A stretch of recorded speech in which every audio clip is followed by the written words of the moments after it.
Firstly, I'd like to welcome everyone here. Just to let you know that we are filming this, so just be careful language if we need to. Oh, God. I'll be no good at that.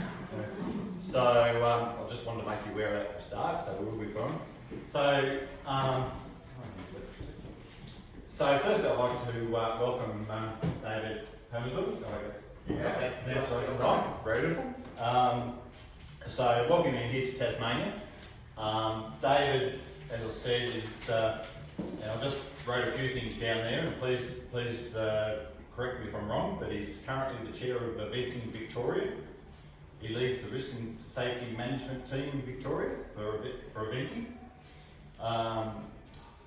He obviously is the cross-country controller at all many major events throughout Australia, and he's just come back from China, where the Asian Games. So he does Werribee, Adelaide, Sydney, Willinga, and obviously a multitude of other courses throughout Victoria. I got somebody told me about this, so he was actually a one-star rider himself, but he's also been involved in the OH&S side of motorsports, and he was telling me today that he was involvement in Targa in the early days down here as well. So another thing I found on the website was he's actually a finalist in the 2021 Victorian Volunteer Award. Now, did you actually win it? I did. There you go. So Dave, as I said, has been doing this sort of job for quite a while, and obviously very good at it. So stop. David's here today, obviously, to talk about cross-country control, but it's also not only on the day, but the lead-ups during the day and things that happen afterwards. So I think I've just had enough, David. So I'll hand it over to you. Yeah, hopefully, as you see, this one down here, lots of failures, and we've learned from them, and I think everybody needs to do that. But not just control. I think today we'll also touch on fence judging as well, because those jobs are inherently linked, intrinsically linked. So we'll touch a bit on fence judging as well. I want to make this interactive, so if you've got any questions, ask them. And at the end of our little presentation here, you've got a job. We're going to have a conundrum. So I've got some envelopes here. You've all got scenarios and things in them, and you're all going to be controllers. So we can work out to see if you can answer those questions, and we can discuss them as a group. So we're going to involve you as well. Also, thank you to Jamie and Grada for organising today. I think it's great. I appreciate coming down here and meeting all of you, and I think the sharing of information is extremely important. From EA, from Pony Club, from state to state, nationally, whatever else. We're all in the same game, we're all heading the same direction, it's the same sport, so let's share our knowledge. And if I can help, great. You'll probably provide some things and information that I can use, so very two-way street here. I am going to talk to the slides because it makes it easier for me, so please, I apologise if we read some of this stuff. Hopefully I get to work this correctly. Oh, here we go. So we've already talked a bit about me and what I've done. I did compete, I haven't for quite some time. I did ride to the old One Star over in Western Australia. I was terrible. I think they called me Lord Topolov. It was great. I fell off more than I stayed on, but loved it. And yes, I do quite a number of events around the country now, which is good for me because I get to learn from other people like you. It also gives me some experiences, some of which you don't want to have to repeat, but it prepares you for them should they ever come up again. And that's important as well, that we want to learn from our experiences. So that's a little bit about me. We won't go too much more further into depth, but at least you've got an idea of who I am and what repertoire I have behind me. Can I help it? So how long have you actually been doing this role for? I reckon probably about 15 to 20 years. Wow. Yeah, as controller. More so in WA, so I started over in WA. I was doing it whilst riding as well.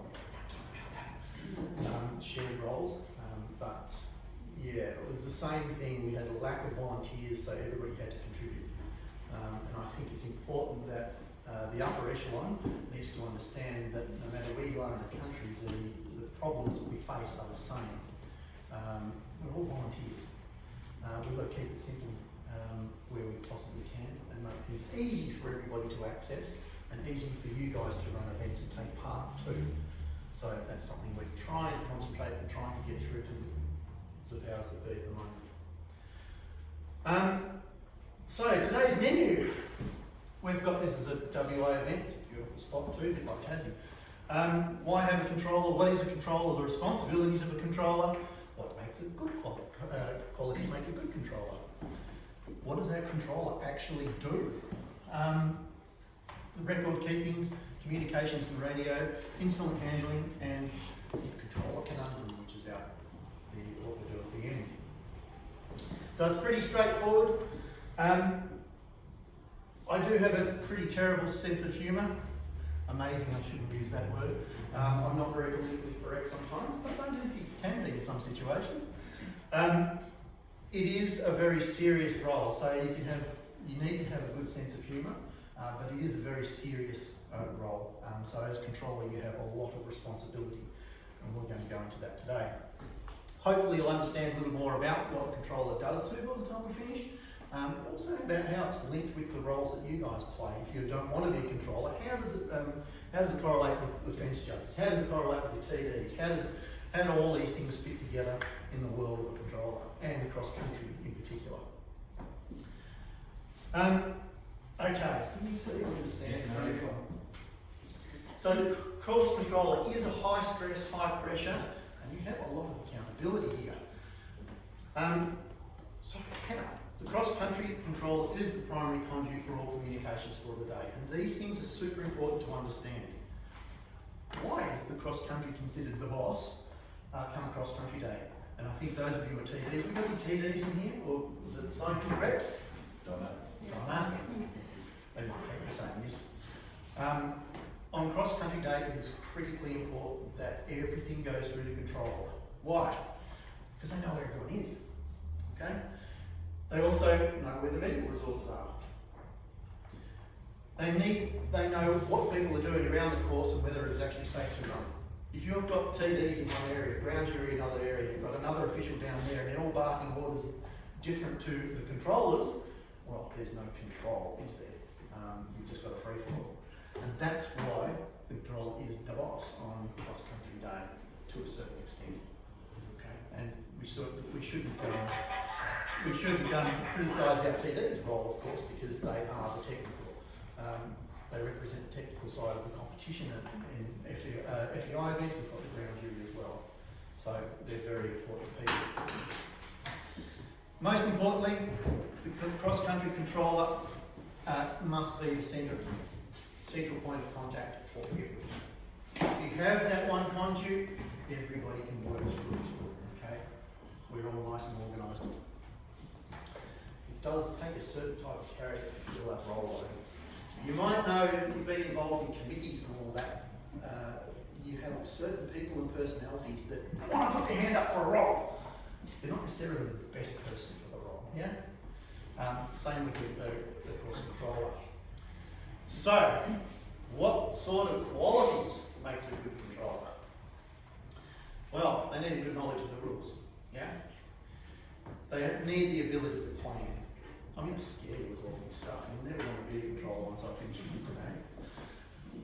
You need to be a bit professional about what it is you do. You need to be methodical about your approach to the event. Makes it easy to when you get to the event. You need to be calm, nice and calm. You know that calm voice on the radio, this is your captain speaking. We'll be landing in whatever time and we've got nice smooth. That makes you feel at ease, yeah? That's a really important one, especially when you've got fence judges out there and you've just had a rider fall off and you need to converse with them. You need to be able to be calm and be able to talk to them nice and softly and bring them down a peg or two. Be personable. Be able to think quickly and calmly and be able to sense the urgency of a call through voice tones. That's a really important one. And you need to be able to work with the personality of the call that the person that you're calling with. You might like them. They might be a pain in the arse, but you still need to deal with them. And they're your link personnel defence. So it's very important we be able to deal with all sorts of personalities. Good hearing and concentration. I don't know, who's been a controller here before? Yeah, we've got a few. You know, when you're trying to concentrate, people keep coming up to the car and wanting to have a chat. It's a little disconcerting, can't it? A little bit annoying at times because you've got so much going on. We need to be able to concentrate and listen. Again, a good, calm, clear radio voice is also important, especially on the radio, because it changes the way you sound and the way people hear you. We need a good knowledge about personnel, their abilities, are they reliable? So you need to be able to assess all these things. You need to be able to deal with them because you're given these people. You don't get to choose who they are. You need to be able to work with them. And we need a good knowledge of the radio itself too. I don't know if you have the one radio supplier or whether you have your own radios down here. How does that work? I've got them. You've got them? There you go. So a good knowledge of how the radios work is also important because it does change a lot from place to place. Definitely a good inward and outward sense of humour. That is incredibly important. A strong bladder and the ability to remove one's finger from the radio talk button when swearing. Yep, I'm guilty. I'm guilty. I think I have let the F-bomb drop too early once because of a certain situation. Everything got too much and I didn't let that button go quick enough. But everybody got a giggle out of it, thank goodness. But it happens. And this one is important too. Sometimes when you're stuck out in the middle of a paddock somewhere, there's nothing around you, you're probably all familiar with that at some point in time. Yeah. Okay, but why does the controller actually need to be saying? Why can't you just pick up someone and say, right, you're going to be a controller tomorrow, you can do it. And it happens. It does happen. You might have someone's brother with shorter controller, so you call them in to say, right, you can run control for the day. What does that mean? I don't know. But why does that person actually need to be qualified? Not necessarily qualified, but with all of those qualities we spoke of earlier. Because this is what they do. Okay, I don't know if you can see all of those. But these are all the sorts of things that the controller needs to be able to do. We need to plan, we need to prepare our paperwork, we need to know the cross-country courses and their points for access and egress. So there's no point in being controller if you can't tell the ambulance where to go or how to get fence 3. Of which course, which class to fence 3. We need to be able to work with our organisers and our officials. You need to be a part of that team.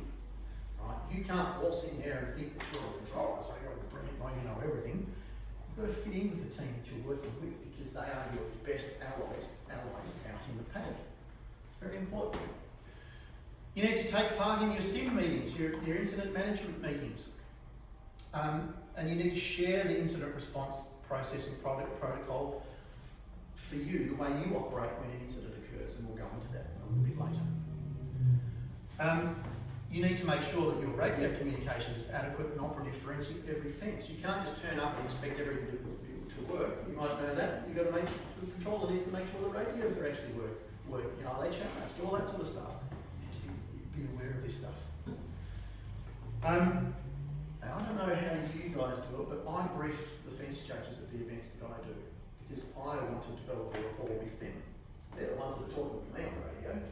So why not give them the briefing? Why not introduce yourself and your personality and your voice so that they know who they're talking with on the radio and that they feel comfortable to talk to you on the radio? Some people get a little bit shy. If you've got a controller that's over there and a bit of a so-and-so, people might not want to talk to them on the radio. Even if they've got a question or something that might become an issue down the track, instead of them requesting assistance, they might go, I don't really like that bloke. I don't think I'll just leave it. Then it becomes a big issue down the track and, well, we get protests. Poor old Donnie gets called up at 6 o'clock. We know how that goes, don't we? Do you mean that in conjunction with the TD or that's Absolutely. in conjunction? So both. Because remember, when you're talking to your fence judges out in the field, you are that's the conduit. Everything runs through you. So although you're the technical delegate role at the event, you need to request that the technical delegates go out and speak to the fence judge. That's critically important. But the information must come through you. I'll cover that off again a bit later. So of course, the fence judge brief, make sure that the medical and the vet teams are briefed as well. You might not do it directly, but you need to know that they have been briefed. You don't just turn up and go, oh, I assume the medical guys know what to do, or I know who they are, or so you need to be across all this stuff. The controller also gives permission for the staff to start. Okay? For those reasons we spoke of before, they know where everybody is. They basically the conduit. They've made sure that the venue is ready to start and that everything's right to go. We'll go into that a little further in there. The controller also needs to take action when there is an incident, be it a rider, a horse, spectator, or official. So you're doing all of this stuff. There's a lot of responsibility here. That's why you've got to be pretty up top and onto it when you're a controller. Am I scaring anyone yet? Not yet. I will. We also deploy our medical and veterinary fence repair services where it is required. Okay, that all comes through the controller. We record times that things happen and information that might be required later. So stoppages, rider stoppages, incidents, held riders. We do all that sort of stuff through control. We also keep the officials and spectators and competitors advised via radio of time delays, falls, holds, all that sort of stuff. We also ensure that delays don't affect competition due to low light, sun glare. So when I go to an event, always go a day earlier or 2 days earlier. I walk all of the courses, just like a TD. And the TDs generally think of it before I do, that's why I rely on them. But you've got to be aware of things like daylight issues, sunlight issues as well. The TDs generally do that for you, which is a godsend. But you need to be aware that these things might cause delays. And if they cause you delays, what happens at the end of the day? You've got to think about all these sorts of things. What else we got there? Ensuring delays don't affect. I've done that one. Course builders and designers carry out the required works in an safe environment prior to competition.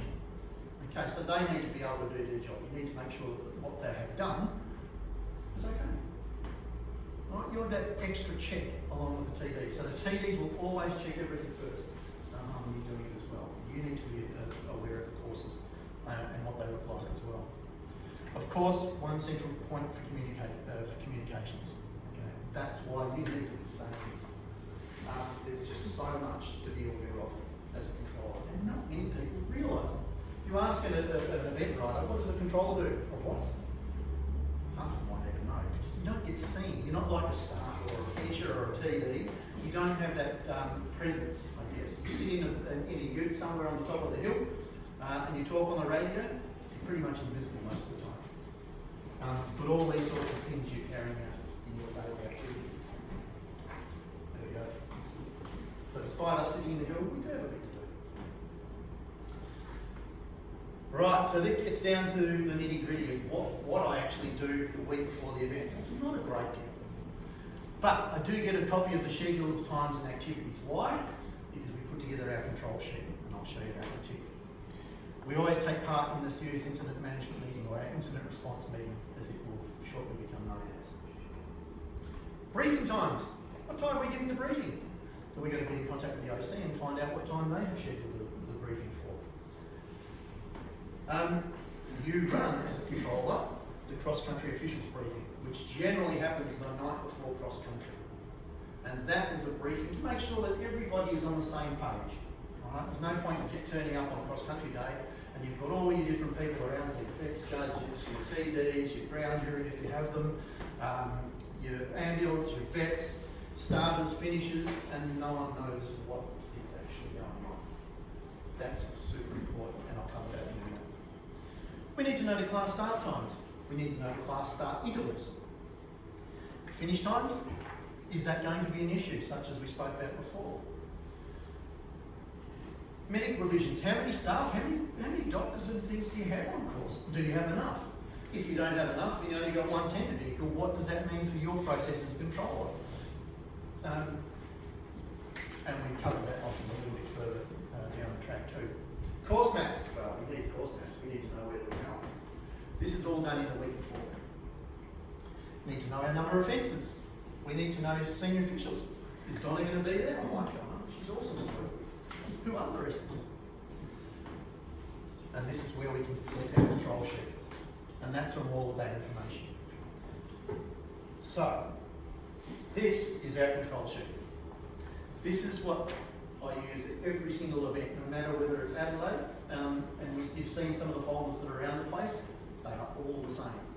So whether it's a big event, a small event, doesn't matter. Even China's in there, so be it. This is the sort of sheet that I use. And it is available if you want to use it too. Is it on the resources? It's under VIC. I think it's on the VIC website, EA website. But I can always email it to. I've got a copy of it which I can hand out. And I'll email it to you so you can email it. I've got it. Okay, perfect. So this control thing is like a godsend. It's just a quick, easy way of confirming that things are actually in place before you start the competition, right? And it's a must.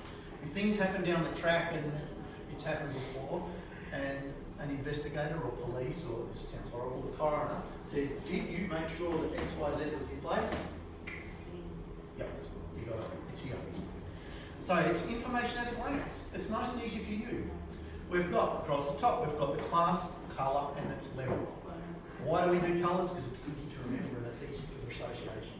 And it's nice and easy when someone says, what colour am I supposed to be sitting at? And you go, oh my God, what colour now? You can just look at it. Scheduled start and finish times, up the top. Listed number of riders and start interval. You don't need that, but it's a nice to have. It is for me because I actually use it for, this is an Excel spreadsheet, and another tab on this uses the information in that to change the estimated finish time. So when we're running 750 odd riders, I can actually change one of the classes. We go, oh crikey, we've had a half an hour hole or a 3/4 of an hour hole. I just change the finish time, and it tells me exactly what time I'm due to finish at the end of the day. So that helps me a little bit with that. It also has the time, this is handy to have, it has the time I started checking personnel. Alright, now by personnel I mean the start to make sure our fence judge is in position, that the rider video or whatever you've got, if you have anyone filming fences with their cameras in the right spot, the vet, medical, fence repair, course designers, TDs and ground jury. Alright, so that's the time you first start checking. When you start running through your fence judges and your personnel, put that time in. When you finish it and everybody's ticked off, we then have authority given to the start of the commence. So the difference in time between that one and that one will actually tell you a couple of things. One, was everybody good? Was everybody in position on time? Were you able to get through it easily? What issues did we have? And you can actually put it in the comms log, which is coming up. Nice and easy. I've just put boxes there and you can tick it. If it's done, it's done. You don't have to go back, you don't have to look at it again. It's ticked, you're okay.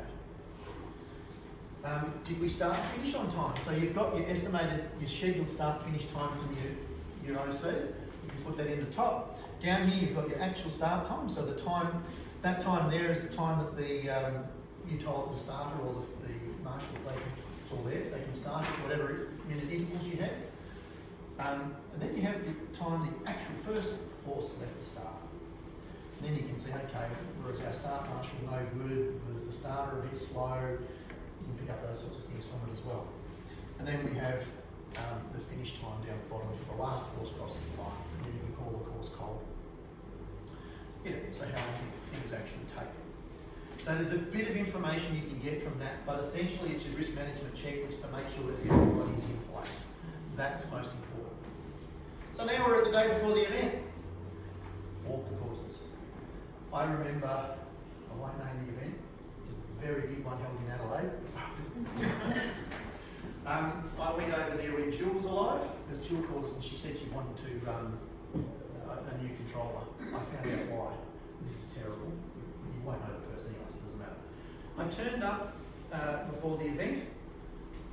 What a controller, you didn't even know where the course is. Now this is a major national event. How's controller could you not know where your course actually goes? You can't direct anybody. And that's extremely important. And this is where all this sort of stuff started from. You've got to know where all the courses go. There's a couple of other reasons why. Know where the courses go. You need to know where the frangible devices are. What if someone says, oh, my fence is just gone? What does that mean? Gone? Gone where?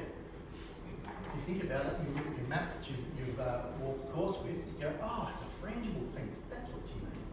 So you can mark it down. The next thing I do when I'm walking courses is note stopping fences. Now, I don't know what you do down here. Some events actually use stopping zones. Have you heard of stopping zones before? A lot of places are now moving away from them because you don't know where the right spot for a stopping zone or position for a stopping zone actually is. They're wonderful things because they've got their own set of people to just look after stopping riders. But where do you put it? And how many do you have? And all the courses are different. So are they going to be in the same spot? All of these sorts of things are why we're moving away from stopping zones and putting in stopping fences. Stopping fences can be anywhere, but what is not a good stopping fence? We definitely don't stop at combinations. Yeah, we don't stop at water complexes, and no technical or big fences. What we want to do is use a stopping fence or identify a stopping fence. It's a nice and easy fence to actually stop a horse and rider at. Is it going to be nice and easy for them to restart at? Is the key. Not only for the horse and rider, but look at the surrounding environment. Is it actually easy for the fence judge who is sitting in their car to see the rider coming? Some of them might be like positioned right on a bend, coming out of the trees. Well, you can't see the rider coming, even though it's a nice easy roll top or something like that. Beautiful stopping fence, but its location is terrible in terms of being able to see the horse and rider coming, to be able for the fence judge to get in front of the fence to stop the rider. So that's why you need to walk the horses, to make sure that those fences that you choose for stopping fences are actually reasonable starting fences, as well as easy for the fence judge to stop the horse and rider. Does that make sense? Any questions about that one? You've got the questions too, just ask them as we go along. Don't be shy. I'm not. Well, something. We need to check on access and egress points for ambos and things like that. Do you have any access and egress points? I know many events now are laning. Seem they're using baling twine and laning all the events, but if the ambulance is over there and it's got 3 fences laying in between it, how's the ambulance going to get across there in a great hurry? So those are the sorts of things you need to think about as well, and you can mark up on your map. Check in with your volunteer coordinator to make sure that you've got enough fence judges allocated. And what is the changeover process for it? Okay, you need to be aware of that so you can instruct people on the radio when you get to in between changeover times. That's super important. Also, that poor old coordinator needs to find people if someone's scratched and doesn't turn up. So fence 3's been sitting there unmanned for all morning. You've got to find someone. It's a real pain. And I have empathy for those people. Oh God, you guys do a great job. It's a good idea to get a list of who's located and where too. It's much nicer, I believe, to be able to speak to someone and use their name rather than, "Thanks, Ray, you there?" Mind you, we have to do it. But if you do have access to a list of people, I think it's much nicer. Right? But it doesn't always happen. Work out where you're going to be positioned as controller. Do you actually need to see anything? There's several events that I don't even see a horse all day. So I'm sitting in a tent or a shed somewhere that's nowhere near the course. It's a little bit disconcerting, but you get used to it. But certainly there are some positions on the course which give you a lovely view of the course.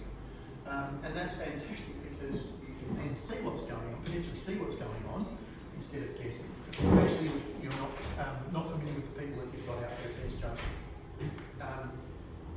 So that's very important. Work out where you're going to be positioned. Have you done your fence judge briefing? As I said before, I like developing a rapport with my fence judges and getting a bit of banter and getting a bit of a to and fro, a bit of dialogue going with them. That's super important because they're amazing people.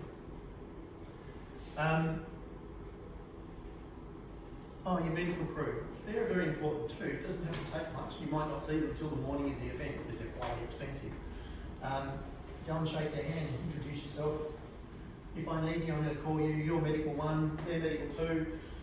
If we need you out there, you need to go that way. I generally hand that over to if you've got an event doctor or your CMO. Some events do, some events don't. but definitely introduce yourself so that they know who they're talking to on the radio. They're notoriously the worst on the radio. Oh no, the vets are the worst on the radio. You know vets here, aren't they? The vets and the medical team are generally terrible on the radio. I don't know why that is. No idea. Different skills. I think so. But it's definitely important to make sure that they know who you are and you know who they are.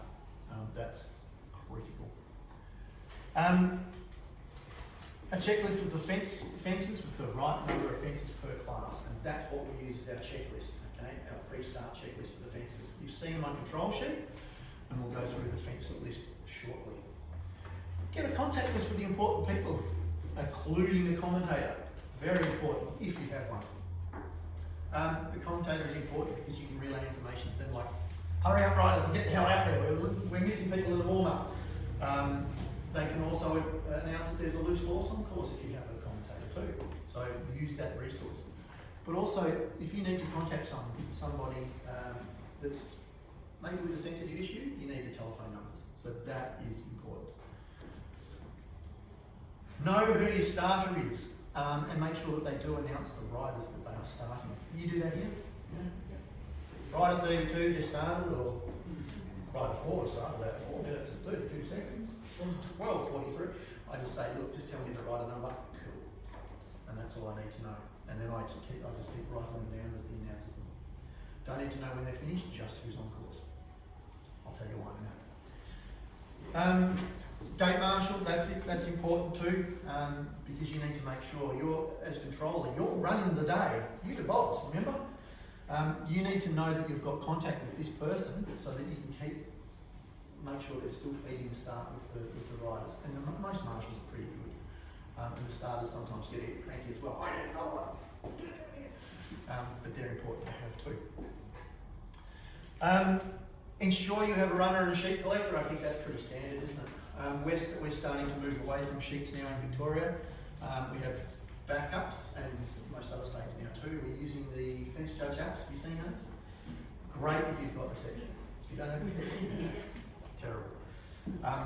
But sheep collectors, and they can affect the running of your event big time. So if you are running a sheep collector, I always meet with them and say, right, g'day Bert, nice to meet you. Right, when we've got the last course in the box, you want to just follow straight on and start collecting your sheets. Otherwise, if they're getting coffee, and we know that the sheep collector goes a lot slower than a horse going around the course, and you can blow your times out big time if you need to move the fence judges, and the sheep collectors still just making their way around the course and talking to everybody. So I normally give them a wriggle on and say, once you get in there, go. We use our crash crew. Yep. And they know exactly which horses are in the order, and they go straight through and get the sheets. And you have more than one fence crew? Yep. Yeah, so some of them start halfway around. So that works really well. Really well. Can I ask a question about using the apps? Can you work to use the apps and your sheets if you've got a section of the course that doesn't get confusing for your scorers? No, because what happens with the app, everybody uses it. Yeah. So it's probably a little getting off the topic a bit. But the app actually has, it'll show you the rider number that's coming. Has anyone used it before? No. Which one did you use? There's two working, the event secretary and nominate. Nominate? Yeah. So event secretary I probably prefer, but they both work pretty much the same. I'll tell you the rider that's coming, and then you hit clear, one refusal, two refusals, and it pops up on our screen and we can see exactly where the riders are on course. However, it's only as good as the service you've got and how quickly the person can enter into the app. Charge their phones. Exactly. And how more interesting their YouTube video is. And yeah, well that's right too, or someone calls.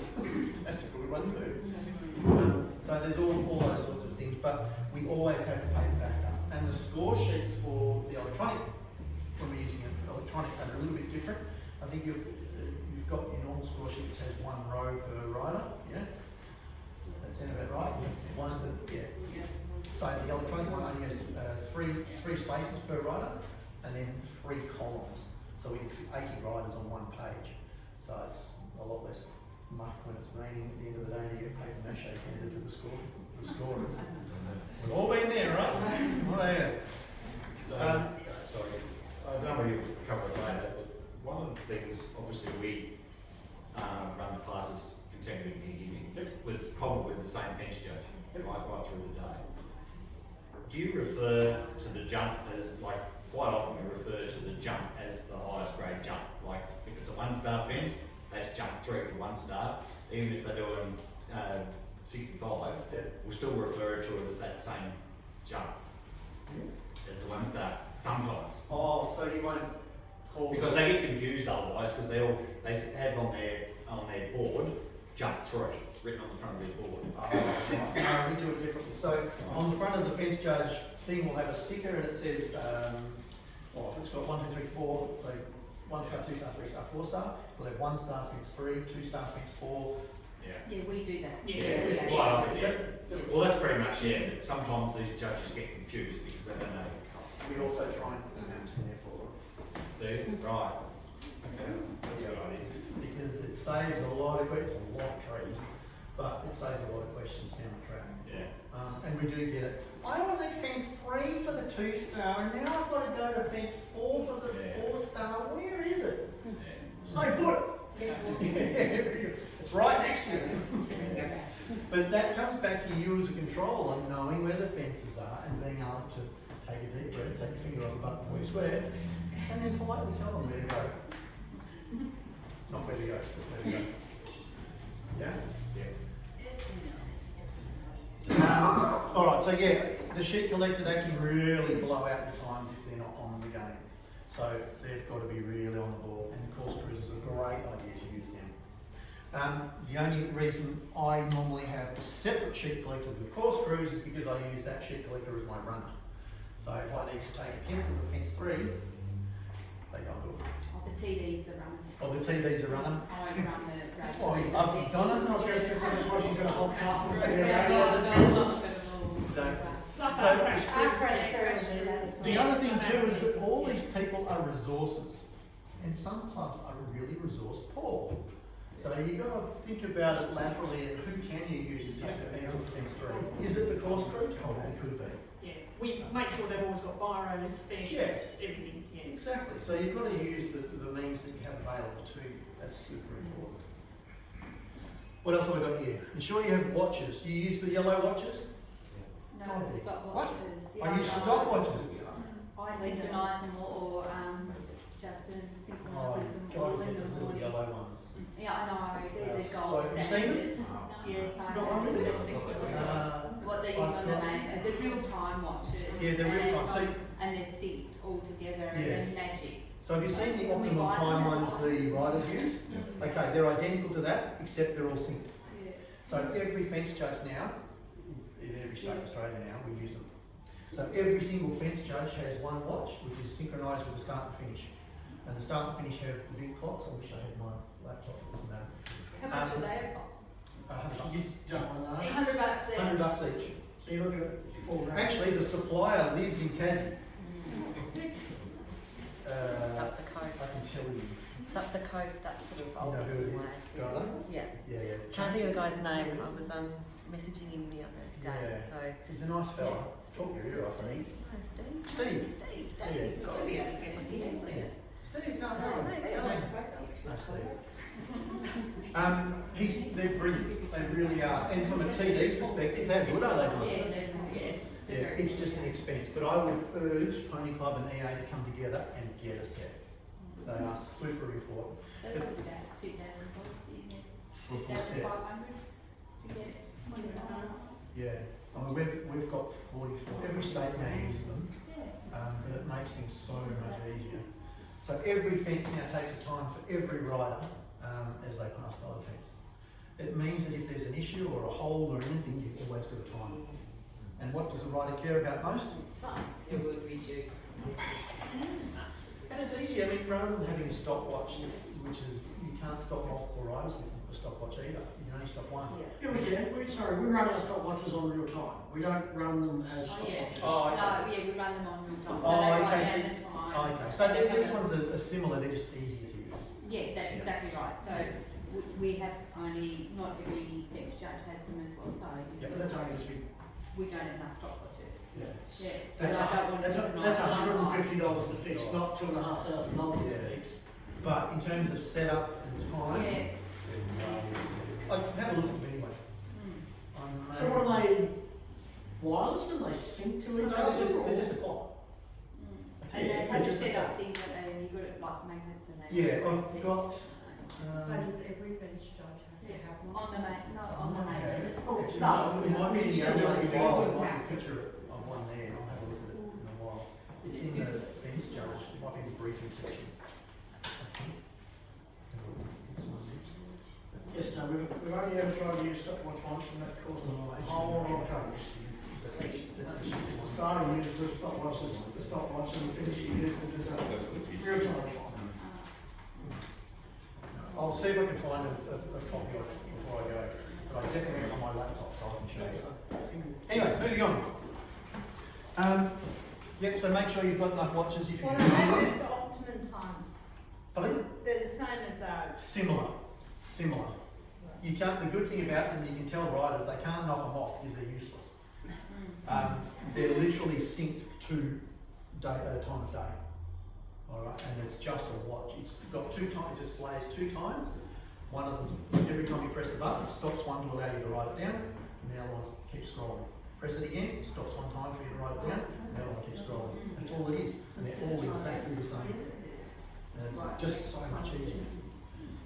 Anyway, You still have to write them down. meet with your TDs and your ground jury, and course designer. Make sure they're happy and share any information or exchange information. So, is everything good with the course? Do the TDs have any concerns? Remember that you're working with these people. Make sure that you all talk together. If there's any issues, you can obviously sort them out there and then. And then you have your officials meeting. So this is the day before the event. Lots to do, isn't there? But you can see in my small, so the event file that's there with all the little events on it, doesn't actually take that long. It really doesn't. Once you're set up and you know what you're doing, it's easy. So when it's a one-day event, do you still do this the day before? Yep, absolutely. Because it doesn't matter if it's an Adelaide or whether it's a Hicksville. It's all the same. All these things are the same. And I'll. How do you go getting your 25 fence stewards to show up a day early? No, you do it in the morning. Yeah. The fence judge briefing that happens on the morning of the event. You're just talking your officials, your TDs, Yeah, because the poor old TDs that have been there for the last week, how are they? Measuring fences and putting things in place and making sure that the OC's got everything in order, and they are brilliant. Okay, we've got to look after our TDs and our officials because they help you. If things go pear-shaped, they're the ones that are following it, making sure the event's actually compliant with the rules. And EA will certainly back them up and help them if there are any issues, and that's important to remember. So they are an incredible resource. So, work with them. And of course, we want to run the cross-country officials briefing the day before the event. And I think we talk about it now. Oh, here we go. So this is my map. I've just gone, I've printed one, printed my maps off. My course designer sent them to me. Do you use cross-country app for your events? Yeah, brilliant. Get a copy and then walk your courses. So on my maps, you'll see I've made lots of little notes here. I put where things of note are, so I get references for it. Okay, so if I'm not sitting on course somewhere, I'm sitting in a shed, I know what they talk about when they say fence 10. Oh, that's the bank, I know where that is. But I mark it on my map so I can put my finger straight on it and it tells me there. I don't go, oh, fence 10. Where's fence 10? We go down the list. You need to know quickly when you're in control. So this is what I put on the map. When I'm sitting in the car, I generally have a map and my comms log right in front of me, and that's it. And a notepad. The X's marked on this are my fences I would not stop at. So it's pretty clear. The green ones are where I can, or tips are where I do stop at. But I've also marked my MIMS fences. And what's this one here? Only if desperate. The fence act. What's the name? Yeah. So this one's a no, but if desperate, okay. It depends on, so you need to walk the course and you mark every fence as a stopping fence because again, you don't know where the incident is going to occur. You might say, oh, well, I've got the fence 20, I don't even know. Why do I have to check those fences? Or from here on, it's easy. Well, you never know. You never know. So you mark every fence that's a stopping fence or a no stopping fence. Make sense? And if you go through every single one of those folders, every single map is like that. It's a good check to make sure. Do you get a digital copy of the map that you then add that to, or are you just someone's giving you a printout and you've just scribbled on it? Yeah. They send me the maps, or I don't know, you know Ewan Kellett? Kellett, so I do a lot of events that he's doing across the country, so I have access to his cross-country app, the toolkit. They use his login, and I can print them off even if I haven't even spoken to the OC yet, which is very handy for me. But you've got to get in contact with the OC, get them to send you some maps, or the course designer, get them to send you some maps so that you can actually have them. It's mostly all pretty well anyway for you. Pre-fence, pre-start fence checklist, there it is. So I've worked out, I've got my map from the organisers. I can then go home that night and put in all the fences, how many there are for each class. It's pretty boring and straightforward stuff, isn't it? But it's a godsend the day of the event because you can just keep on rattling through, tick them off. If they're not there, keep moving on and come back to it. If there's not a tick in the box, we don't start. It's as simple as that. Do you always request a pencil to be with you? Not always. No, not always. Sometimes I like writing it down myself because I know what I'm writing and I can see it. However, it is very handy. Yeah. Especially, and I'll come to it in a minute, for some events where we're running it, do you run at minute intervals? Yep. There's a lot of horses on course. There's a lot of things that can happen. When we have an incident, there's a few things we now need to do from an EA reporting perspective. If someone calls in a fall, I hit the button on my watch, my clock, which is a big one, I'll show you. And I write down the time the call was made. Okay, then I converse with the fence judge to say, okay, do you need a medical, do you need a vet? If they say, yeah, we need medical! Generally how it comes through. I hit the button again, and I write down that time. And that's the time that we've got this mandatory 3 minutes, or this arbitrary 3 minutes with which to get medical resources to the scene of the incident. Okay, it's got to be within 3 minutes. I then, when my briefing, I tell the medical crews to let me know when they get to the scene of the incident, okay, when they actually arrive. I hit my button again and write down that time. And those two last times give me a response time.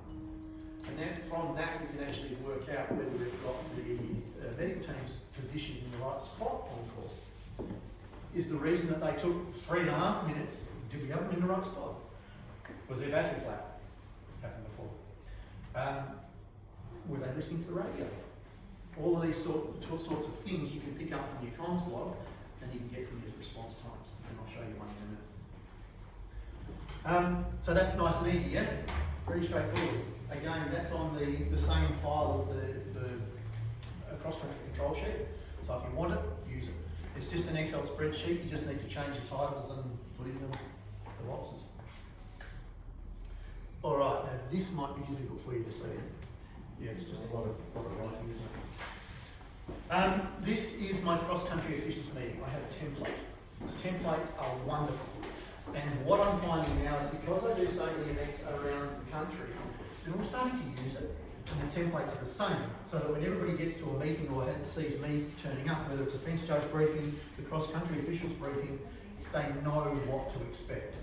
So everything's becoming very familiar. You can go through it, everybody's on the same page. But this you need to change to make it suit your event. Every event is different, every venue is different. So you need to make sure that actually works for you. I've got different sections here you can see, and this doesn't take long, this meeting. But if you can get, I think it says cross-country controller, your cross-country coordinator, if you have one, the volunteer coordinator, the TDs, the ground jury, the vet, doctor, course crews, course designers, and even the sheep collector. If they can attend, awesome, because everybody's on the same page once you leave that meeting. What do we discuss? So we introduce each other, for some people I don't know. I run through how the day is going to run, straight from my course control sheet. It's easy, you just tell everybody the time between classes, what radio channel you're going to be on, what time the fence judge briefing is. Are you filming the fences? Who's the person? Who are the people that are going to be there? Sheep collecting. What's the process there? It just means that everybody knows how your day is going to run. It's familiarity. And it makes it happen very easily and very quickly. I always say, save questions to the end. I get really bossy at these because otherwise you get people who just want to talk and talk and talk. So I say, save all your questions till the end, and then we'll ask them. And I very quickly shut people down and say, wait till the end and we'll come back to you. Because especially the doctors and the vets, they'll always butt in with something else. Geez, I pick up a lot of them. Medical. How many tenders have you got? Location and radio channel for each. So who are they? Like the medical on the hill, are they medical 1, medical 2, the one down the show jumping? Are they medical 3, medical 4? Who are they? So you make sure that they know who they are. Have you got a medical, chief medical officer? Have they briefed their team so you don't need to? Maps of the course, do they have them? All these sorts of things. And then at the end I'll say, right, any questions for medical? And you might get 1 or 2 questions, but generally, because you've been through this list, it's covered. Now these lists I've come up over just experience. Okay, and I've taken stuff off and I've added stuff in. I've liaised with Bates here, Matt Bates from New South Wales, Roger Kane from Victoria, who's safety, who else? Mike Dalmu, who's spoken before, was a TD in Queensland. Des Hughes, who was the chairman of the NEC, the National Event Committee, at one point. Other organisers too, so all of their input from their events, I've just crammed into this and taken the stuff that they've talked about as well. So it's taken a long time to get to this point. Veterinary, same thing, ice and water available, horse ambulance location, dead horse procedure, you've got to cover it. Farrier details, have they been posted for people? I got here, maintain radio contact is under the vets, so this is a crack at the vets now. Tendency to miss calls because they are busy, and that's true. If you have vets at the finish, generally they're checking heart rates or they might be looking or talking, but they're always busy, so they might not hear the radio. But it is important that if you do have a problem on course, that they do hear the radio. So you need to make sure that they know to listen to the lay radio. That's important. Again, any questions, we can ask them. Can you just fix that by giving the vet a secretary that listens to the radio and listens to vet stuff? Yep, it's right. Yeah, it's great. If you've got the resources, awesome. But again, you don't necessarily have a heap of volunteers to be able to do that. But yes, absolutely. If you can give them a scribe, perfect. Makes it so much easier for them too. Otherwise, I just give them an earpiece and they don't miss nothing. Yeah, that's right. Fence repair. Do they know what they're doing? Have you got screens? Where the screen's going to be? All that sort of stuff. But everybody's in the room, so everybody knows where they're going to be. Just because you're not on the fence crew, you go, I know who's got the screens if I need them. So this meeting is super important for cross country, super important. And then of course we come down to the TDs and ground jury. They have the ultimate say, so you've got to hand it back to them and say, okay, are you guys happy? Do you have any questions of cross country or of the controller? Okay, so you're running the day, the way the day proceeds, but from a technical and a rule point perspective, it's their gig. All right, you need to run things through them. Do you run medical around the course? TV does that. So, yeah, on Yeah. TV, I don't know. Yeah. It's all those roles that you just said then, that's often covered by, in Tassie, I do that. Yep. I do that in roles, and we do that normally in the morning with the SINC meeting, because they're all there for the officials and stuff like that, so we just triple. Yeah. I triple. And it's the So same. maybe if you involve across Yeah. country, of course, control of the day, it would be a good thing for me. A little bit more maybe in that process. Yeah. Yeah. Yeah, and that's true, and it happens in Vic too. Yeah. New South Wales, Queensland are the same. The TDs will actually run the medical cruise around the course. So they'll give them some maps, here you go, right, let's go for a cruise. And I'll take them around and show them the areas. And of course, as soon as the medical team get back, I'll say, right, we'll go and get a coffee now. Yeah. They disappear. All right, any questions about the day before? So we normally do that, like I was saying, we actually mostly, what's happened in the past, it's because hard to get all those people there. Yeah. So it's normally our first meeting in the morning, Yeah. like at 7:30 or 8 o'clock in the morning, we get those crew together and then have that discussion along with the SINC.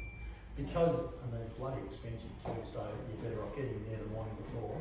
Yeah, because we can't afford to get Yeah, and we're the same. No. So do you, you said you do that, you try to do that the night before, but Oh, no, that's the morning of. It depends. Some events have, so you'll have, especially if it runs over a weekend, you'll have the same crews there for the following day. So you might be able to snaffle and say, you want to go for a quick drive? yeah. Great, if you can do that. If you can't, why don't you do that? You can only do what you can do. Excuse me, Jane. Do you obviously have medical for the dressage phase, it's the day before? Yep. Where there's no All jockey phases. involved? Yeah. Yeah, all phases we have medical. In Vic, I don't know, we run a rider's levy and we have a trust fund. So a percentage of each, I think it's $25 or something from every entry goes straight into a rider's trust.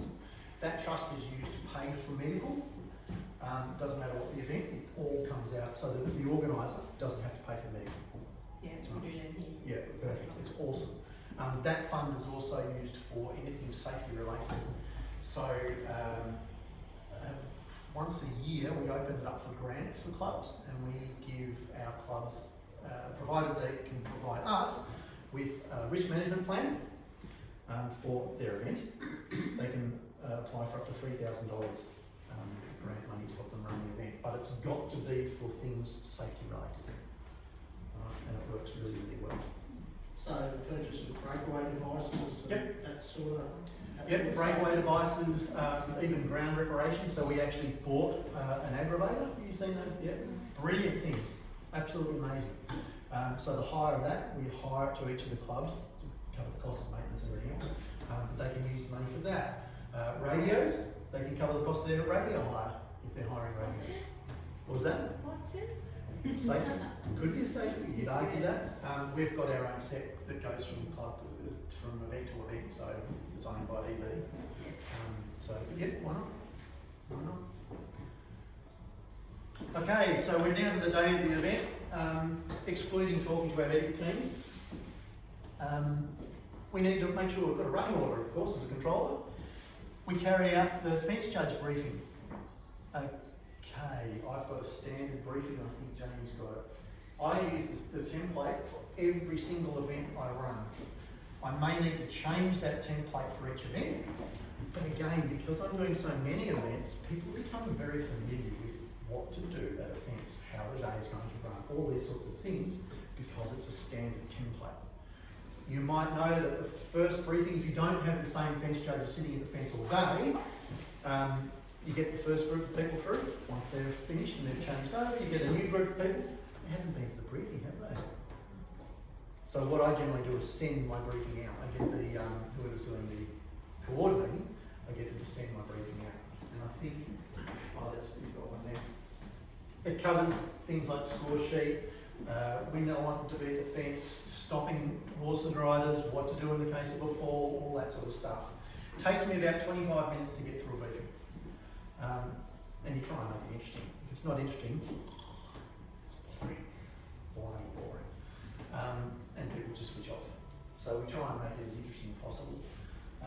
But if you standardise your briefings, people know what's going on.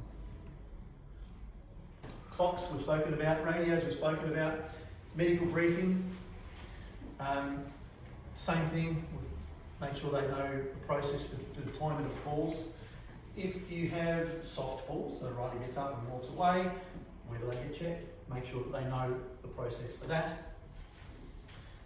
Their position on course, where are you going to put them? Have they maps? Is there a chaperone to escort them to an incident? That's important too.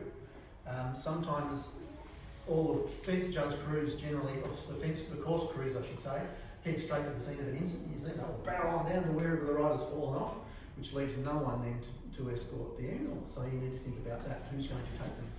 We've changed the process, a part of our incident response procedure now, we use the family liaison, yeah? You've heard of that person? The best people you can have at your event, hands down. And always have two. Does everybody know who they are and what they do? What's they doing? I'll cover that later, I think. Yeah, we'll cover that a bit later. But that rider liaison person, when there's an incident, those people are invaluable. but they are a good person to lead the ambulance to the scene of an incident because generally they're part of your organising crew. They know the courses or are familiar with the terrain in the area. So, great resource. Me, also ambulances coming from hospital. Yes, Yeah. yeah, absolutely. If you've got a 000, they can go to the front gate and bring in. Great people to use. Very important. You're stuck out there all day, no trees around. Make sure you go to the dome. And then of course we move out to the position on the course. Alright, that happens really quickly in the morning. Generally I'll turn up, do a defence judge briefing, answer a few silly questions and then get straight out there after I've been done it. And it all happens really quickly. I then make sure we run through our checklists, so we tick everybody off, make sure that everybody's in position. I've got a joke about that one, but we'll do it later, and then we start the competition once we've got all our checkboxes complete. You check that everyone's on at their jumps at each grade? Every single time. So that checklist had all of the grades listed, Yeah. so you got one column per class. So you run through one column, all of those folders have them in it, you can have a look. All the tick boxes for every single class. Have you got your fence stewards trained well enough over there that they can just respond to you in order, or do you have to address each and individual one of them individually Address them individually. Yep. So you say, fence 1, are you in position, ready to go? And they go, fence 1 in position. Great. And they get into the rhythm. And that's what I mean when, after we've done it for a while, you can get used to what's expected of them. And it becomes quicker and quicker and quicker. And it's amazing how quickly you can get through it. Sometimes Takes a long time if someone's not there. Yep, it can. It absolutely can. You're sitting and you go through it and you come back and still. And that's where you've got to take your finger off the button, eh? Someone's been there before. We do. Yep. It also gets to the point where if it's an absolute dog's breakfast, as has happened in the past, you might go back and forward and fence 13, fence 12, 16's gone. Now we've missed fence 7. Okay, that's it. Right, we're going to start again. We want you to number off from the start, starting with 1. Go. One per. That's right. And then they run through it. Okay, but that's once you've been through it once. You go back through it, and they get it. And they'll also hear on the radio. One of the big issues we have with the radio is the radio. It's a pain in the butt. I'll come to that in a second. Anyway, then we can get underway. I like this little one. And remember, you give the okay for the start to start. So as controller, you are the person that says, okay, we can now start the competition. Not the TDs, not the ground jury, not anyone else, but you. And if anybody says to the start that they can start, and you haven't given the okay, walk. Because you are the risk management person for that event. And if they're not going to trust you with that position, well, why are you there? And that's super, super, super important. Please don't walk off. Don't walk off. We work together, don't we? And look, I've never had to. There was one instance, and I will never, ever do it, and I've sworn I would never do it, is 45-second intervals. That's just dangerous. Absolutely dangerous. They did it in Sydney 2 years in a row. How do you even keep track of that? Well, I wasn't there, I didn't do it, and it's one of the reasons I've declined Sydney for 5 years. I'm doing it this year, so it'll be interesting to see. I will never do it. I had to do it 1 year at Wandon, and it was chaos. Like, it's a risk management nightmare, and we had a big meeting before I said yes with the TDs and the ground jury. We were running out of light, we had a big hole, and we needed to get through the competition, right? But I said to them, this is the worst thing you could do, is to put a rider in risk. If there was to be a fall, there's no chance that you'd be able to stop the falling rider before you're on top of them, even the second rider. And then it just becomes an absolute mess.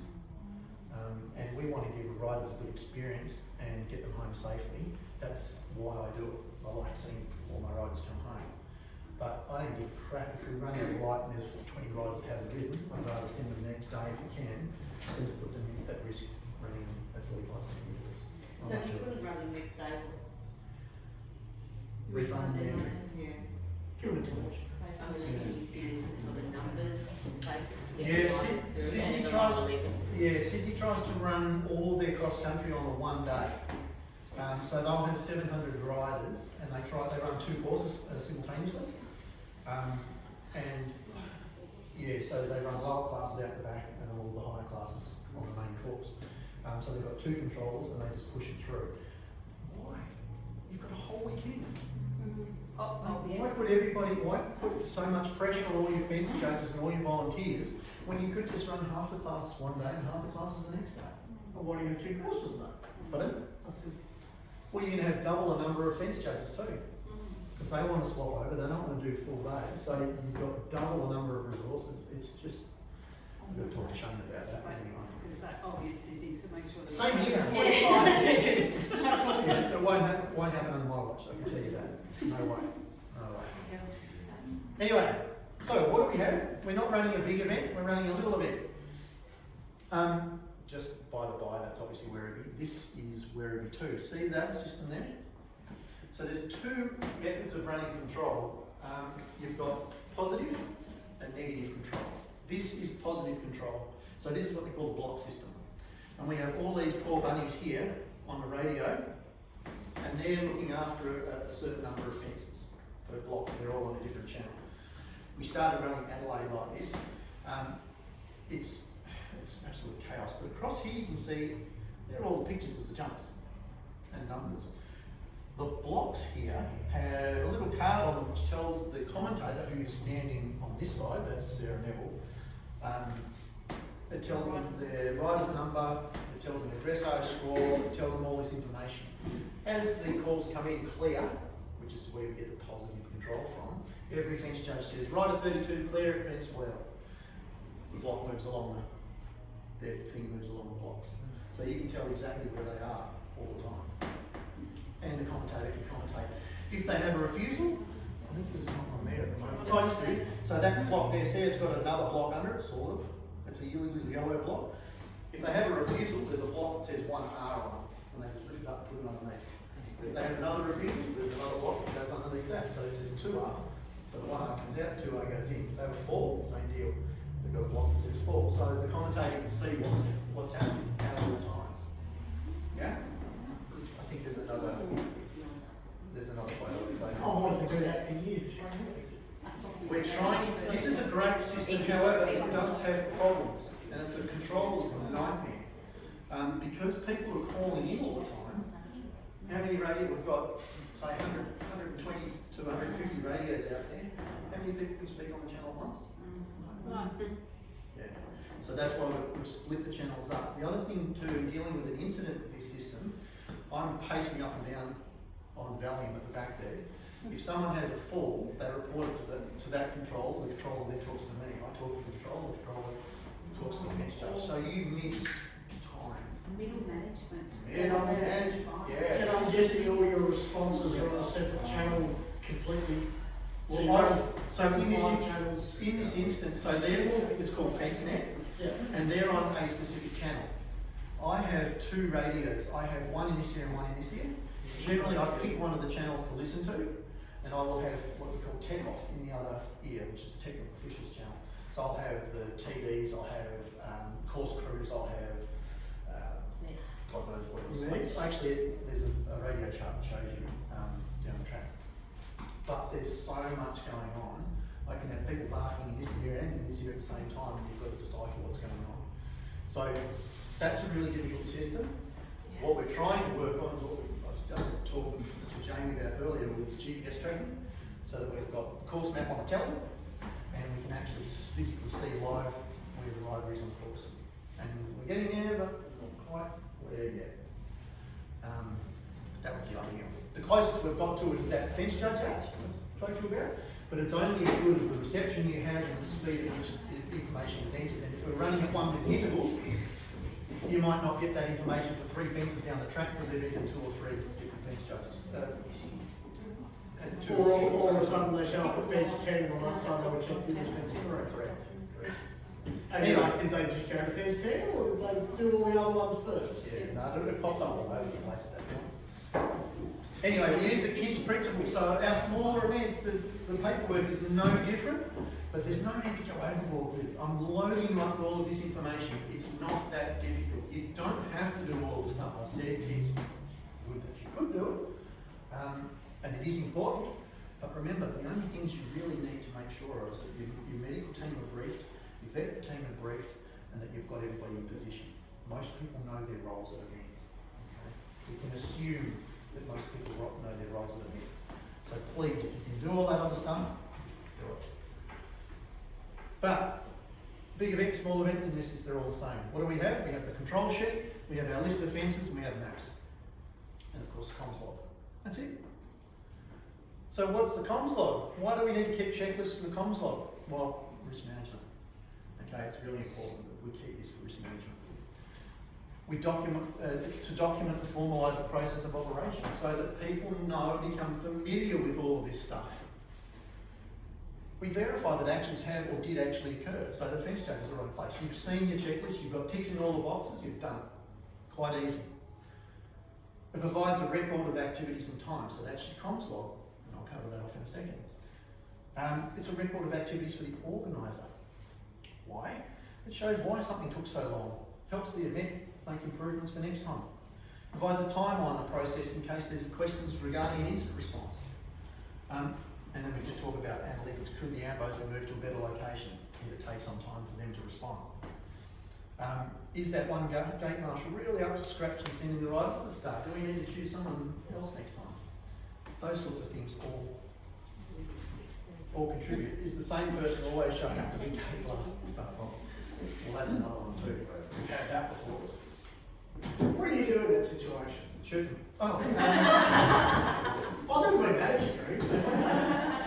What do? Okay, you talk to your TDs and say, every single event, Donna, the same person. Can you go and have a chat with them? And then when John is gone there and chat to him the next week, they're still 3 minutes late.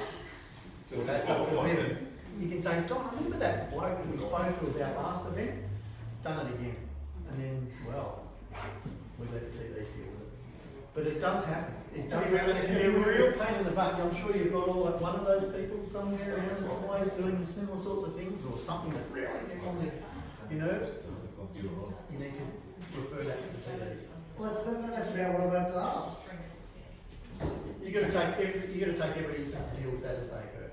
Every incident is different. What are the rules allow, if you've got a scheduled start time of 12:01, you don't show up at the start box until 12:2:55. Time's already started. Time's already started. They won't be late. If it's an again, certainly if it's an FEI competition, your start time is your start time. So if you don't turn up at the start on time, that's it, your time already started. But we don't, so at our event, so just be careful with that, is that we don't actually give specific start times, we give a block of start times. So we can't, so we can't use that as an argument for you. It'll just be a gentle conversation. Yeah. And I'm happy to have gentle conversations. And I absolutely agree with Donna. A chat behind stables does much better than handing out yellow warning cards. And some officials are a little overly officious, but I think if you just take them behind the stables and talk to them, no, a lot of people respond better to a chat than a yellow card. And they go up in their, if you talk to them, they keep you they see you in higher regard too instead of chat. So yeah. Alright, here's one that's finished, but no different to the ones that are in those books. You can see all the times are filled in, everything's ticked off. Pretty straightforward, nice and easy. We've seen defence judges to start and finish are all in place. Vet medical teams, oh yeah, check them every now and again on the radio. So as you're moving through your event, just say, hey vets, how you going down there? Vets! So make sure that they're listening to the radio. Finish rebuilding fences, eating donuts and ready. This is really important. So to check your fence, it may seem like a really silly person to ask, but if they're not ready, they're actually out there fixing a fence or doing some track repair or something, and someone's hit the button to start, well, you're going to run over. So it is really important to make sure that they are ready donuts and are ready. That's important. Course builder, are they actually happy with the course? They might be making some reparations too, so checking with them. What's that one? That's the operational side. So that section there is the operational side. Technical delegates, obviously they have the say. as to whether you can start or not. As I say, take measures away. So as long as they're finished measuring, they're happy that you can start, then great, you can start. With FEI competitions, it's the ground jury that has the final say, and that's why the ground jury is right at the bottom there. Usually this event didn't have any ground jury, it was just a national. That's really important. So that's why they are in the order that they're in. This is the operation. This is the operational section. Operational, yeah. And that's the official section. So everything down there. And what is happening now is because everybody's starting to use that checklist, the TDs now have a level of confidence that once you've gone through the checklist and you're asking them, they know that I've checked that everybody else is in position. So it puts them at ease. Grand jury ready, finish their tea and scones, yes. Give the authority to start to commence. Pretty straightforward. Cool? We're almost there. Thank you. Fence judge checklist, same deal. Make sure you've got ticks in all the boxes. I've got a note down here. Boxes must be ticked when confirmation is received from the fence judge confirming they're in position. And it says a bit lower. No tick, no start. Simple as that. I don't need to go through this stuff. I think it's fairly obvious. Okay, comms log. I love this one. Cute.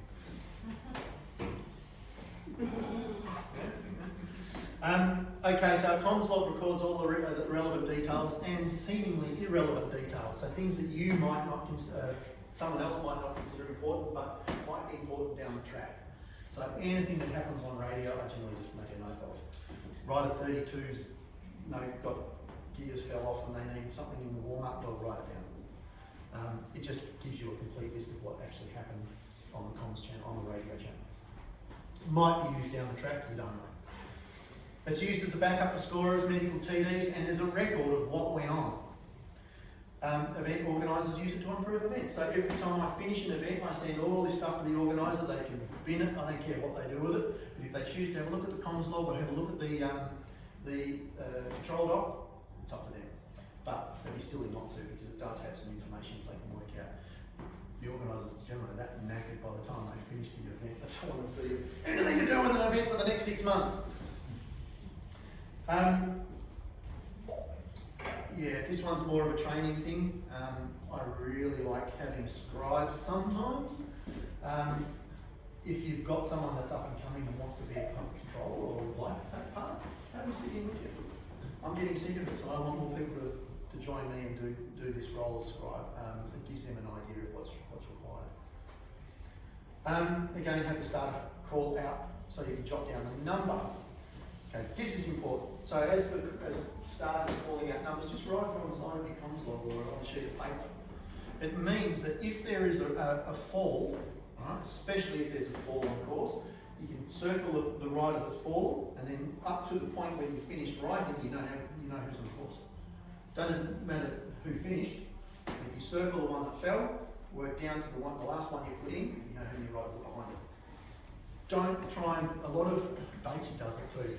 He wants to know who's on course and where they are and what. Oh, fill yourself with all that rubbish. You've got enough to worry about if someone falls off.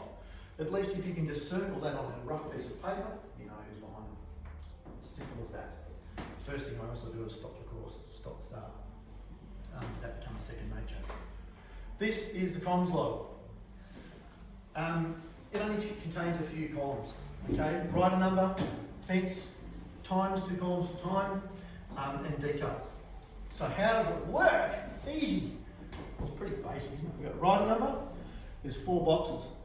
How many stops on course are we allowed in the national classes? 3, 4. That's why there's 4 boxes. So each one might be rider 32, fence number 3, 1 refusal. That's what we write in here. So rider 33, fence 3, whatever, and then 1 R. Alright, see they're faint ruled, so I can scribble over the top of them if necessary. If the same rider has another stop at the next fence, or the same fence, put the fence number in there and go to the next box.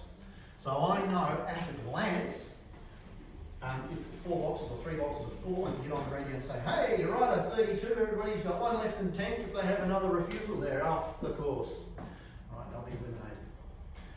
So it's nice and easy to see. So, at Fairlands,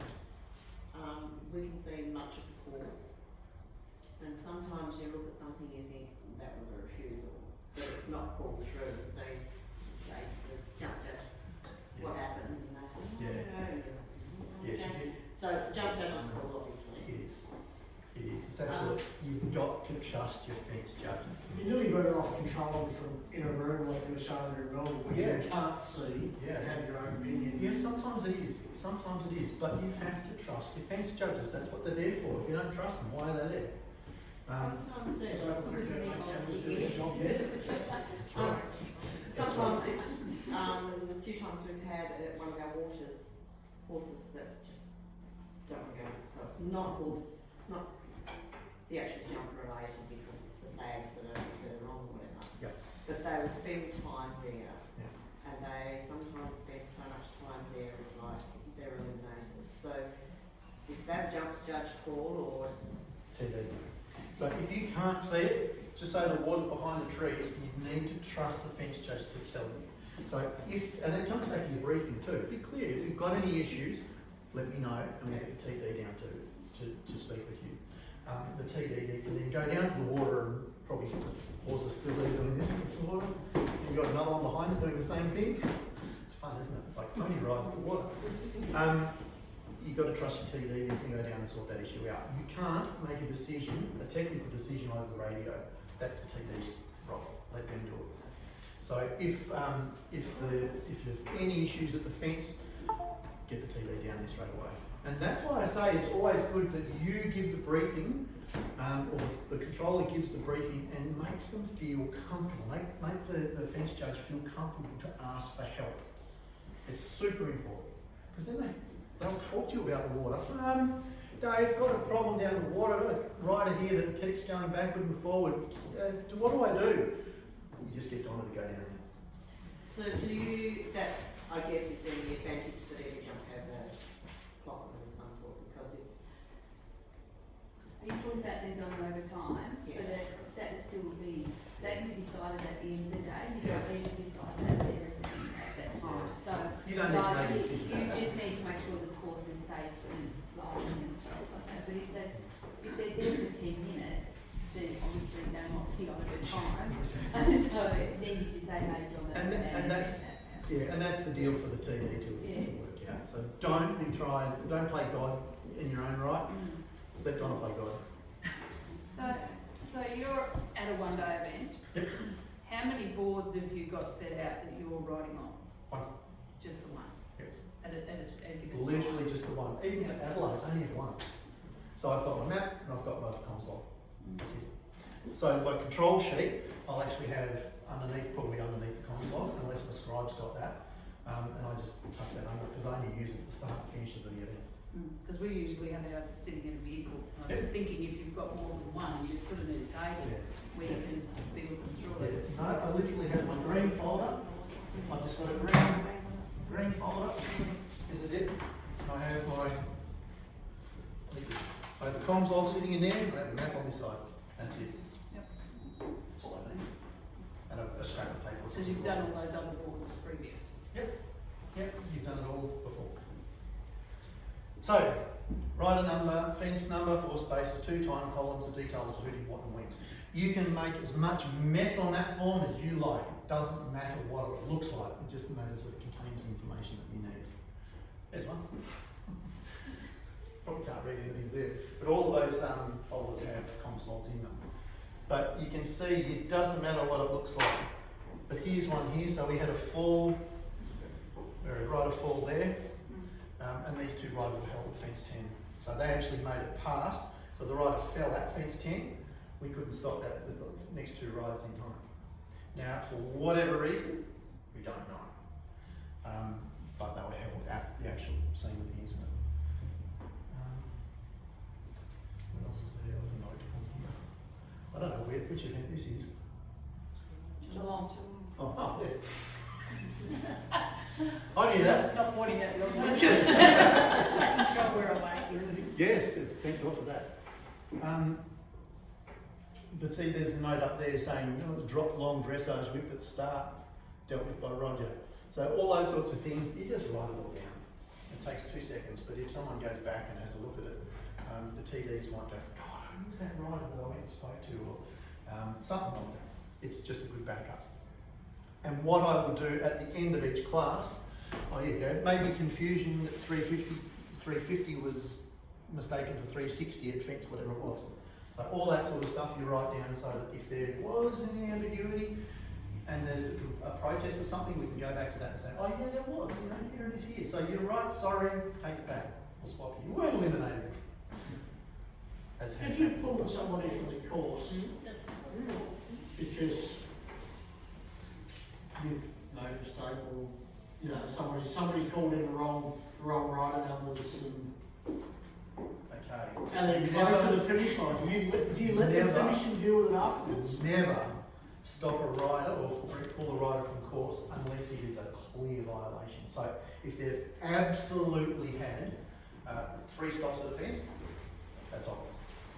If they've had 3 stops at a fence or national class, they've had 3 stops on course, they're just about to have their 4th, and it was a technical, it's like cross their tracks or something, and they're going, oh no, they're eliminated. It's like, no.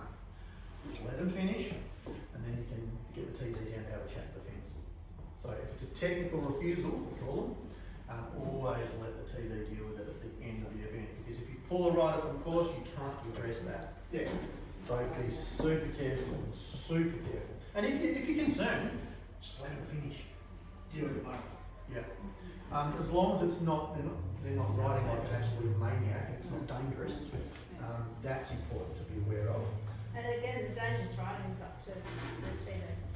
Not your, But you not get your that fault. information from everyone around you, so Yeah. like often I don't see stuff, so I do take that information from fence judges, from Yeah. course controller, from Yeah. whoever's Yeah. seen the behaviour. Yeah. So fence judges will sometimes call that in, which you write in as well. Yeah. And if you see that rider's had been reported as, you know, riding ridiculously fast or something like that, and then all of a sudden they've had 3 refusals or 2 refusals, you've got to think about what's actually going on there. And that's where you have a word to the TD or call up the TD, can you have a look at rider 32 or whatever it is, or watch rider 32. But yeah, really important not to pull any rider from course. So What Miss happens in the Justice- case of tailgating, which often happens where you get someone right up the backside of another horse? Yeah, I mean, that's again a TD issue. Yeah. You record it on your, like the fence judge will pretty much report it in, and then you'll get a protest after. I was right up the backside and they wouldn't let me through and rah, rah, rah. That's a TD issue. And you can't do anything about it in control. You can't. Donna just They gotta sort it out. something that's worthy. What about if you know they've missed a jump? Okay, if they've missed a jump, are you talking about pulling the rider from course? Oh, no. Yeah. Okay, if it's an FEI class, you have to be 100% sure that they've missed a fence. So you've got to wait. So I just say it's fence 10, rider 32 missed my fence. Okay, fence 11, you're on channel. Fence 11 here. Did rider 32 actually jump your fence? Yes, they have. Right, I need to pull that rider up. Because they've jumped the next fence, they have to address their issue. Not an FEI, because we like your. It's not an FEI, okay, it's not an FEI class, it's not a safety issue. And this is one thing I've actually submitted something to the PAEC. You got it yet? Yeah, I think it's through Roger Kane. If it is a non-FEI class, and it's only a missed fence, I do not consider that as a safety issue. Let the ride finish. They're eliminated. But they have access there and then to a fully manned cross-country course. And I consider it more of a safety issue to pull that rider from course and not give them the opportunity to ride a fully manned cross-country course and get that experience. I think that's more important than to actually ruin their day. But the rule does say. But the rule does say say- if they miss a fence, then they are eliminated and should be pulled from course. Yes. But I've seen the dialogue where it's Yeah. now going to be encouraged, so that's going to, I guess that's going to be implemented soon, that it'll be Yeah. encouraged for the lower grades just allow the rider through. Come to this man here and his Yeah. group. Yeah. Try. Yeah. But there is a way around it. There's a cheeky way around it. Alright, you've heard that they've missed a fence and you know it's not really a safety issue. You just go, okay, yep, no drama. We'll just, what fence was it? Right, I'll just check. Just check, we're still checking. What, they're finished? Oh, okay, I'll get the TD to deal with it. Should I say that? But there's ways and means around it, but I would much rather give a rider the opportunity to get around a fully manned cross-country course. If they fall off, the argument is there, well, they were eliminated, why didn't you pull them up? Well, if they didn't miss a fence, they'd still fall off. At least you've got the resources there to deal with that when it happens. But given them the opportunity, you've given them the experience, you've given them a fully manned course to actually do this. I want to encourage these kids, encourage the riders. That would go the same then if they jumped long height fence. That's Dangerous riding. Yeah, if it's a fence lower, then it's not dangerous riding. If they jump a higher fence, then it is dangerous riding. That we don't have much choice. And look, a majority of people, you do the same sort of thing if you want. All up, because 99% of the time it's brain fun. And as soon as the TD walks up to them, they go, I know! So yeah, that's a TD issue. Or an unclear number. We've had a few issues. That's happened. Yeah, where we've, at some of our events, we tend to leave the flags up on jumps for previous competitions. Previous classes? Yeah, previous high classes, and Yeah, we're that confuses some, Yeah. has confused some riders over the years. Well, it was flagged. Yeah. Doesn't matter, it's a class, it's a different class. So we're actually removing the flags now from any class that's not being jumped for lower classes. Or ones that are already finished, I should say. Alright, we'll get through this quick. Oh, we're almost there anyway. This is China. You will see here, so this is an Olympic event. It's run under the FEI and the Olympic Committee. There's the clock, there's the master clock. Alright, so it's actually got two little buttons either side, which are your link buttons to sync it. Actually, not that one, but similar. You can see my control sheet. You can see my map. You can see my console. And I've just got a ride list there too. In a big competition like that, are they recording all the audio from the radios? No. Don't have the technology, don't need it. Oh, I had the technology. Everything's made in China. That's why I was surprised they're not. No, they're not recording it. No, don't need to. But that's what my mum's log's for. You record. You can, I have actually, at Adelaide, set up a little handy cam on a digital camera and recorded everything. Didn't really set any purpose, but it can be handy. But that was just to show you that it doesn't matter what level of the event, it's all the same.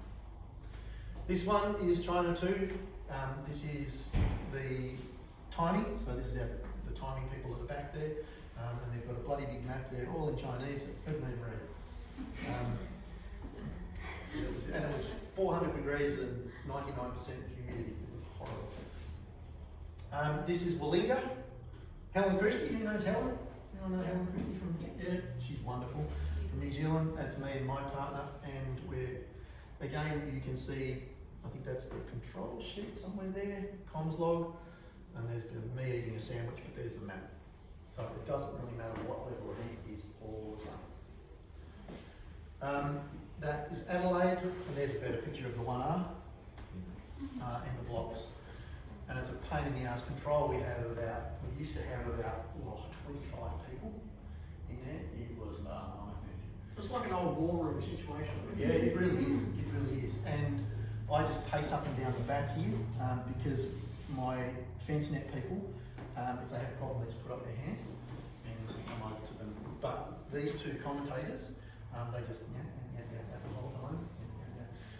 And you're trying to run a course, and people start talking. There's Martin from Germany. I think he's German. Maybe Belgium. And the ground jury sit there and they start talking. They get louder and louder, and the room gets louder and louder. So I crack the shit sometimes and say, "Shut up! Or can we be quiet, please?" Because these people are listening to all of the fence judges, and it becomes really busy. But yeah, that's control for Adelaide. You'll see we've got television up the top there. We didn't have it last year, which was a real pain. But you don't always have it. That's just a luxury. This event is a dog to run. It's awkward, but it's a dog to run because you've got so many resources and everybody wants to go to Adelaide that it's not so bad. Right, Ray, do you want to have a little break? We're almost, I think we're almost there. You done? Smash it. Radio, okay. So this is radio channel summary. Okay, so I try and use one channel for all communications. It's much easier. As long as everybody respects the radio, one person talking at a time, we one channel for everything. Everybody can hear what's going on around the course. It makes it a lot easier. For Adelaide and Melbourne, so these are the channels that we had. So there's lots. And I do this way before the event, this is I've done 6 months in advance, but that's the channel for Tech I was talking to you about. I generally listen to that one and this one. Now we only have one channel for all our fence judges because we electronic score, so I listen to those 2 channels, one in each year. It makes it really easy. I have a separate operator for medical, a separate operator for vets. Timing have their own channel, so we've got direct link with timing, start and finish. This is Adelaide and Melbourne. And then we have operations crew, which is the event organisers themselves. We don't have to worry about them, except in Adelaide, the controller looks after things like bug-in toilets, broken sewer lines, dogs on course, pizza van delivery vehicles that enter the course somehow. Someone ordered a pizza in the VIP area and the pizza guy made it all the way in. How? It's the fence. I wanted to employ the guy. Because he sounds like you're a new runner. Absolutely. So yeah, state national events, one day, I generally use one. Still liaise with the same groups of people as the diagram, but all on one channel. And you guys would too. Good to keep everyone on the same channel for ease of contact, hence less chit chat the better. And that is important, really important. Like it's great to have a rapport with your fence judges, but you always get the one that takes it a little bit liberally. You ask them the time, they tell you how the watch was made, you know? Yeah. For the larger national, international events, we have up to 10 channels. This has changed now. We don't generally do this anymore. I had to eat my own hat. We tried it at Adelaide with everybody on one channel and it actually worked.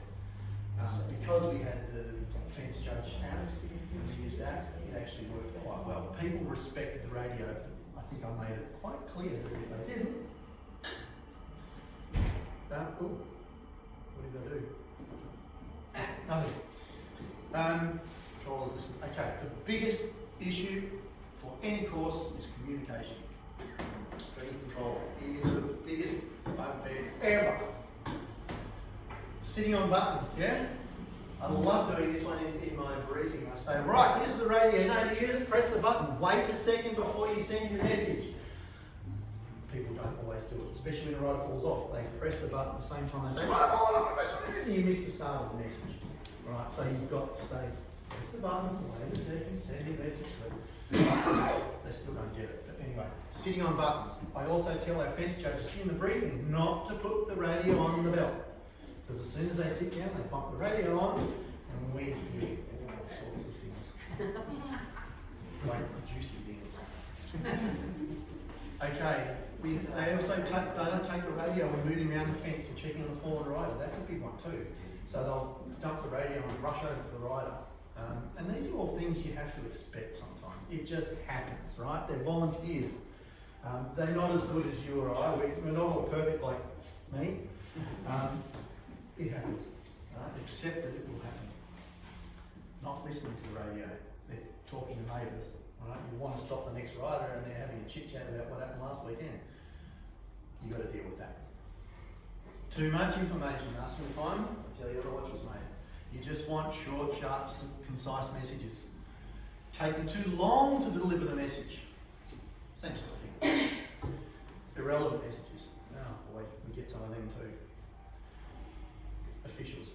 Dare I block your ears, Donna? Officials tend to be the worst. They want to get information, and it's fair enough, they need to know stuff when they need to know it. But they also don't realise that whilst they're trying to get out, work out who's going to walk the show jumping course for the next class, that you've got a cross-country course running and someone's fallen off. But while they're working out which lunch is being delivered to who and where and what the ground jury is doing, the fence judge can't get in contact with them. And that is super important, and it's the officials that generally cause that problem. It's an observation, that's all. Officials, when there is an incident, they want to get on the radio and find out where it is and what happened. They don't let you do that first, and that is your role as controller. It's even in the FBI guidelines, that is your role. Listen to the radio first. So everybody just needs to listen to the radio first, especially officials. know they have to be there. I know they want to know what's going on. But let us deal with it first as controllers. Listen to us. Right? Listen to us dealing with what's going on at the fence. Let the controller isolate and secure the environment as the officials travel to the site. So they can start heading there, but just listen. Once the course is cold, then the officials can go drives. Right? And by cold, I mean that the following horses have been held, that all the other horses have finished. So you invariably get a rider fall. Everybody's driving to the scene of the incident. But there's still horses moving around, there's still riders going around, and people are so focused on what's happened at the incident that, and it's happened. It has actually happened where a rider has had to deviate because officials did not know. So it is super important. Just take a breath. Take a breath. Okay, on the radio, here's a quick fact for you. So when we use Melbourne, we have this huge thing that looks like a bomb in the indoor arena in Melbourne. It's like a they call it a repeater station. No, it's a repeater. It's got a name, not Fred, but it's out. It looks like this thing. It's got big, huge cylinders on it, and cable goes up to the roof. But what it does allow us to do is it's hooked up to a computer, and we can analyse all the calls and things that are made. So, Sunday in 2017, we took a total of 5,381 calls across 4 channels. That's a bloody lot. On Sunday 2018, so we looked at our comms line. This is just too much. That's too much. Our poor fence net would be just exhausted by the end of the day, and they were. So we tried something different. We took more. We had 10 channels instead of 4. We had 10. We took more bloody calls. We had 6,600. Now that's one call every 4.9 seconds. That's a lot of traffic, isn't it? That's between a lot of different people. You're talking 130, 140 radios. Yeah, but still only one person can talk at a time. No, even 10 people talk. Well, You've got 10 parts of the calls talk. that's what controls. And it was funny that it went cut. So we thought we'd make it easier. People obviously felt freer that they could talk more because we had more channels, which probably didn't work in our advantage. So there were this was just data for you. 63 occasions where all 4 channels were talking at the same time because we could. Total talk time, blah blah blah. Average call time 5.3 seconds. This one was 4.67 seconds. But yeah, it was interesting. On this all call, I have a radio that blocks that goes across all the channels, which is quite handy. There was only one call, but that was me thanking everybody at the end of the day. Anyway, so it's just a bit of info for you. But yeah, we no longer use all of that. We now break it down to 1 channel pretty much, or 2 channels, where we can. Less. Not as many as that. Yeah, not as many as that, because we've only got 2 channels, so it makes it easier. So lessons learned, no matter how many radios you have, only one person can talk at a time. Super important. Fewer channels are better, provided it's respected. And that comes back to your briefing too. Make sure people know that only one person can talk at a time. And that you need time on the radio. Officials are the biggest culprits for blocking channels. Just happens. Also this one's really important. When you send a message, the person that you send it to needs to acknowledge that they've heard it. Because lots of time people just go, be given an instruction and go off and do it. They don't actually mention to the person that's made the call that they've actually received it. So you're sitting there thinking, okay, it did start. Actually say they were going to stop the start. We had an instance at Wandering a couple of years ago where we had a fall. So I radioed the start straight away and said, can you please stop the start? Nothing. Went back and dealt with the incident. And I saw another rider right past. Okay. Start, you hold the start. Nothing. Still dealing with the incident. Another rider right past. Didn't hear it. So they heard the call, but they were actually talking at the time. They let 9 riders go, and we had 9 riders stop at one fence at one. It was a nightmare. It turned out that the bloke on the start was 90 years old. Didn't ever hear it. So making sure that you respond is super, super important for the person that actually sent the message. Alright, really, really important.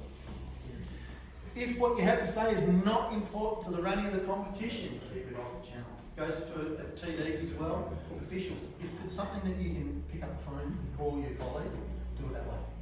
Because at least you can still not block the channel, but you can have your conversation if there is reception, obviously, in the area that you're running.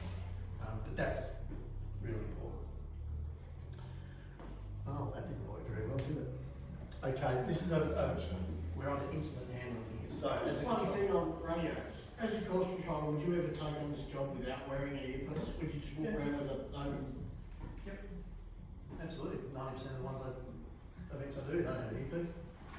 Yep, it's quite easy. But I listen to my radio. Or I have it clipped on my thing here. Yep. So I can hear it easily. Yeah. This is a cross-country control incident management process. It's just a flow chart of what you do if there's an incident. It's really basic. See, really basic. I'll email it to Jane. But these things here are where you should be taking times. Okay, and that's what you should be writing on your comms log.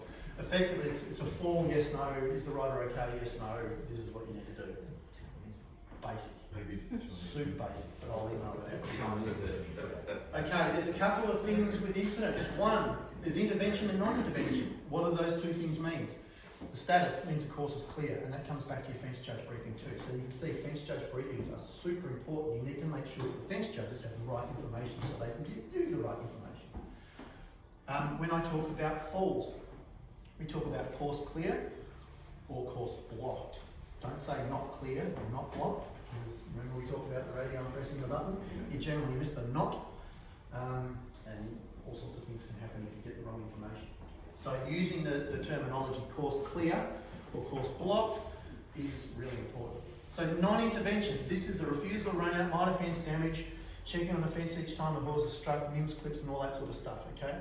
So this is course clear. So a soft fall, a rider might have belted the fence and walked on.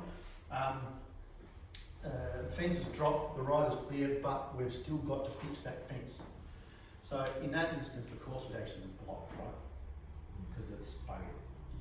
No other rider can jump it. Generally, the course crews can get to a fence that has been dropped with the mims pretty quickly, and they can put it up. Course blocked. Okay. So course clear is something where the rider stands up, walks off the course. Easy. And the best calls you ever get if you instruct your fence judge, if you've got a good fence judge there, rider fall at fence 13, rider's up, course is clear. That's all you need to know. It's when you get the information.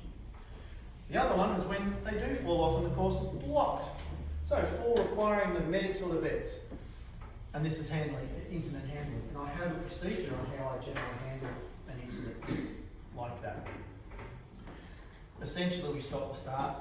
We then go back to the fence judge and ask them if they need the medical team or the vets. We give them a few seconds to do that.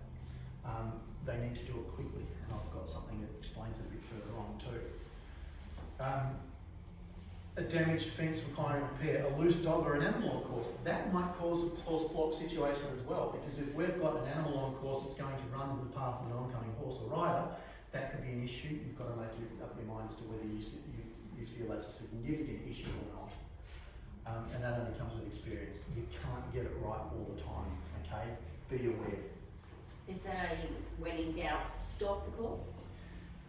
Or Think about it first. The last thing you want to do is stop a course. Yeah. But ultimately, if you say, okay, you talk, okay, ground you're a gentleman if it's an FBI, and I'll say to them, what do you reckon? I don't think it's going to be an issue, and you have that quick chat. But you can generally make an idea. With loose horses, I let it keep going. okay. I just let it keep going. Because the horse is just going to make a beeline back to the car, the flight carrier. If you roughly know that it's not going to cause an issue, and riders are aware of what's going on around them too, generally. I'm wondering like pony club level versus FEI level. Same thing. Yep. Yeah, same thing. Okay. I'd let it keep going. Yep. What happens if it's actually heading the opposite, it's going back against horses that are... That can be a problem. So Adelaide can be an issue, especially if courses are lane. Melbourne's the same. If the courses are lane and the horse is heading back against the laning, I will hold the start straight away. I will also work out where that horse is on course. In Adelaide, Melbourne, especially for the slaying, we have television, so we can follow it and we can roughly see where it's going to be. But it's a case by case, and it's a really difficult one. And you know the news presenter's going to point his camera at every loose horse that runs. We actually talk, that's a good point actually. If we have horse and country or television, we will actually brief them before the event. So we'll actually say, okay, if we have a rider for loose horse, do not film them in any way, shape or form. That's an absolute no-no. Except, I think it was Adelaide? Might have been Adelaide. They showed 1-4 on repeat. But it happens. But yeah, loose horse, that's a difficult one. Generally, it's not an issue with open events, and pony club, I've done some pony clubs as well, it's the same thing. It's reasonably open. They do make a beeline back for the float area. You've just got to, if you're out in the course, you can generally see it. And if it's going to be an issue, then absolutely stop it. Sometimes you have 10 minutes back at the flights before you then time it. Yep. Yep, that's exactly right. The other one too is when you're giving a briefing in the morning, just tell them one call of loose horse. Because, you know, when you get someone, they're all calling in loose horse on the radio, it's like, I know! Yeah, that's exactly right. Everybody can hear that first call of loose horse. Just tell them to be aware of where it is, but don't call it in. Simple as that. That's my pizza delivery man. So we had the pizza delivery and the taxi both come in. I don't know how they do this.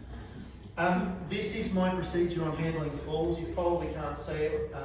Jamie's got it. It's generic and it actually works pretty well. And if everybody can read it and follow it, it's actually, yeah, it works really well. It's about 14,000 versions, but it does actually work very well. Yeah, with course blocks, so if you've got riders held on course, it is important to make sure that they are hydrated and that the horses are comfortable.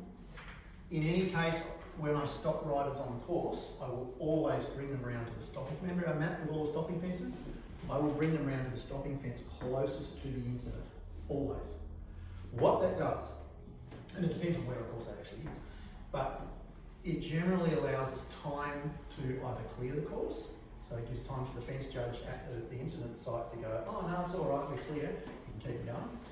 Or if you've held one rider at the closest stopping fence closest to the incident, you might be able to let the next rider go through. Alright, but you've already got the start held in that instance, you can generally keep the course running. The last thing you want to do is stop any riders on course if possible. If you've got one horse held and the incident's cleared within that time, then you can obviously let the second one through. But again, the fence judges need to be listening to their radios because you get the message through to them. Sometimes they can be talking to the rider going having a way out of time, but they need to be listening to the radios. But it comes back to your briefing, which is super important. Cool. Yes, I'll have a look at that one. The other thing we need to look at is incidents that are not cross-country related. Because you're in control, you might only have one ambulance. You only have one ambulance generally or one medical tender at your events. Yeah. So what happens if there's something going on at show jumping? We stop the course. Exactly. So you need a process to be aware of that. You need to be aware of it before you even start cross-country. So an incident requiring attention in any other phase that draws medical support away from your cross-country course. It's not your call as to who has priority. Okay? And this needs to be clarified at your incident response meeting too before the event. It might be someone a member of the public who's had a heart attack, which is quite serious. They need it quickly. You just have to stop your course. And you might have to stop your riders straight away on course, which is a real, you try and avoid it where you possibly can. Stop the start, let the riders finish and then send the ambulance. You can do it that way. But if it's really urgent, you might have to stop the riders on course, especially if it's a 4-star long. When you've got 9 minutes to wait or wherever it is, you'll need to stop them on course. But it's case by case. Alright, but you Can need they dismount if Pardon? it's a prolonged delay? They can, at the discretion of the TDs. I mean, it's extenuating circumstances, isn't it? It's exceptional circumstances, so yeah, my word. If it's hot and Yeah, that's right. The other thing with having all horses brought around at the same point, it's much easier for you to get resources to them, to one spot, rather than 3 spots around the course. It could be water for the riders, it could be water for the horses, it could be rugs or something like that. But it's much easier to have them all in one spot. Plus, it's easy for them to restart. All the same spot. Okay. Hang on, I'm confused, right? That's story in my head. Is it? Shoot. So, say fence 3 is your stop fence. Yep. You're gonna bring Stop, start. stop. Hey, Well, fence 3 is within probably 1 minute of the start. okay. Let's make fence 10. Gotcha. Okay, fence 10. But you've got a rider that's fouled at Fence 10. fence 10.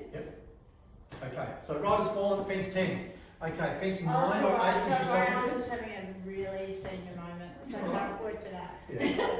So we'll run through it. So riders fall at fence 10. Fence 8 is your stopping fence because fence 9 is shitty fence to stop at. So you need to get the information quickly from fence 10 as to whether they need the resources or not, Yeah. to give fence 8 time enough to stop the riders, because Yeah. you know you're pushing it back in the course. It could be 30 seconds between the next rider. They then stop all of the oncoming horses at that fence. Yeah. If you miss them, you miss them. You need to stop them at fence 9. Okay, even though it's a shitty fence, stop them. I mean, what's more important, stopping a rider or having him run over someone? Just use that next fence. All fences are stopping fences ultimately if it comes to it. Simple as that. Yeah, that's right, I just had a really It's all right. We'll Would you stop all of the horses in the same fence? So say you're going to crash in fence 17, you want to stop everyone at 15. Would you let everyone get to 15 or would you stop people at 8? Well, it's always beforehand. No. So anything after the incident, you let go. All right. Which is an interesting concept. Provided, stewards. yeah, if you have a rider fall at fence 10 and you've only got one medical tender, you've got to make a conscious decision as to whether you let the remaining riders finish or not. What I generally do is have a look at my comms log to who's on there and where the last. Yeah, and if they haven't had refusals or anything like that, I'll go, oh, okay, according to the law of averages, they should get round okay. Alright, and that's a gamble that me as controller will take. Yeah. It's very And it's happened twice before where I've had a rider fall off after I've made that call, and we've had to split the ambulance, but luckily both of them got up and walked off. That was luck. Alright, and some of this is, unfortunately, considered luck. Alright, So we've thought about what we're going to do. We've looked at our averages on our comms log, and It's just a tool and I want to be. So if you've got the ambulance out to one that's closer, Mhm. you're probably more likely to stop them because they've still got another 10 fences to ride. Yeah. that's exactly right. Yeah, my word. And it comes down to also, I don't like looking at names. I try and withdraw myself a bit from names because you know who the riders are and you don't want that empathetic or that you don't want to know who they are. I just want to deal with the number. Yeah, I just want to deal with the number. And then I can sort of remove myself a bit from it. Jen, I'm shit out of names anyway. Doesn't matter. Alright, so we're assessing the level of emergency rider support available across country. So if we lose one of two support vehicles, if we have two on site, we need to move the second tender to a more central location. So one person's being looked after by an ambulance and whatever else. We can move the second tender to a central location to keep the competition running. If there is only one medical tender, you obviously can't restart until such time as that is ready to continue, or they're ready to respond to another incident. So it's a bit of a juggle. Need to stop the course and wait till the riders on course have completed the course before sending medical support away. Remember, this is not cross-country course related stuff. So you've got to consider a few things as controller as to what you actually do with your course. That is what I would prefer to do. Let the riders finish and then send the medical team, because I hate stopping riders on course. So unfair for them. Is it a member of the public? And if it is a member of the public, generally a 000 call is so sad, too bad, so sad. What do We you did do? actually have a big incident here just a couple of years ago where a bystander, a parent, was actually hit by the horse. So the horse rider came off the horse. The horse had slipped and then the gate slammed and actually that hit the parent.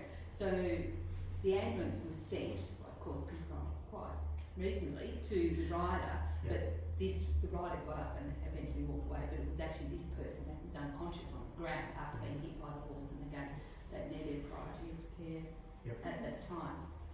And obviously, so the course was just stopped until this was all dealt with. Yeah, you have a choice. But she had a delay in, so, well, but there was luckily there was a doctor on course and there was an emergency nurse.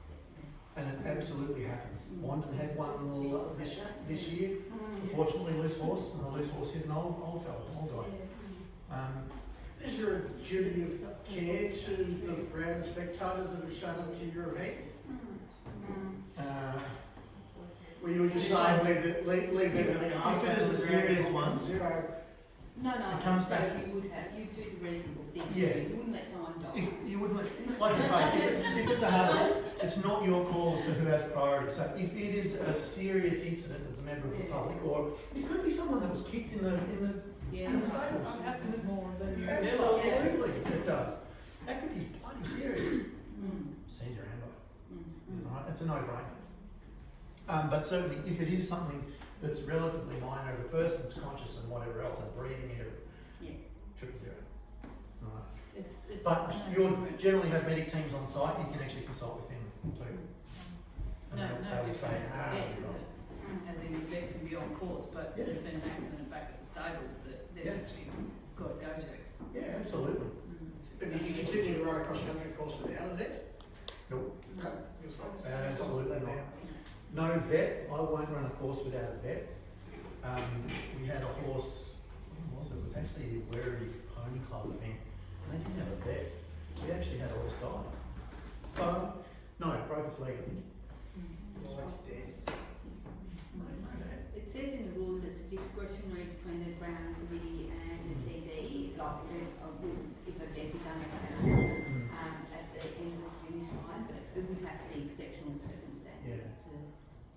Like, it'd be crazy in this day and age because you'd have the Yeah, animal it livers would have to involved. be. Us, Well, as animal enthusiasts, Don't want us to suffer. yeah, But if your vet's absolutely. down in the car park stitching up a horse, do you stop your? Well, that's when that would be Yeah, discretionary. that was sort of the question I was getting at. And you would talk to your TDs about that and the likelihood, like, can they just drop their needle and thread and come back to another one? And more than likely, yes. So you can continue. The advantage of us is that we're all on one compound, so it's not a very big separation, so Yeah. you have to. It's the same with most events. They're all in one area and you can talk to one another. Just a point, in speaking to Roger Blackwell vet, and under the EA rules, I believe, like a horse has broken a leg, and that in the extreme, then the TD in consultation can ask that horse to be euthanised. And Roger said, no, he said, I wouldn't really agree with that rule because he said in this day and age, with the stem cell treatments, he said there's treatments that you can do with horses, he said you would want to be very, very careful making any decision to euthanise a horse when he said in fact with some of the treatments today, he said some people will go to that length to Yeah. save a horse. I think it's a very important point here. We're not vets. TDs aren't vets. Let the vets and the doctors do their job. It's actually in the incident response plan too, and this is a big one for anybody who's doing this in the incident response, the new incident response.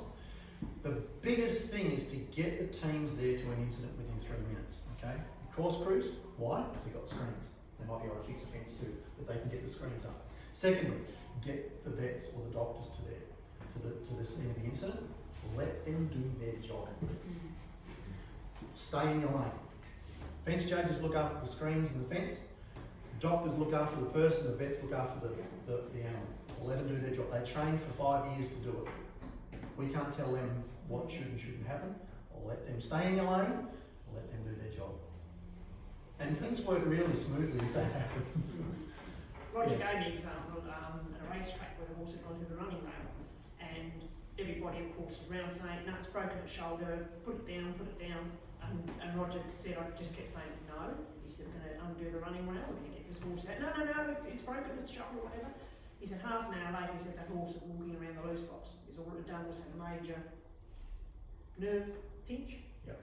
But going on what everyone was saying at the time, that they had to shoot it because it had broken its shoulder. Exactly, and I think it all comes back to whether it's the incident response, whether it's the fence judge briefing, or what the fence judge roles actually are. Stay in your lane.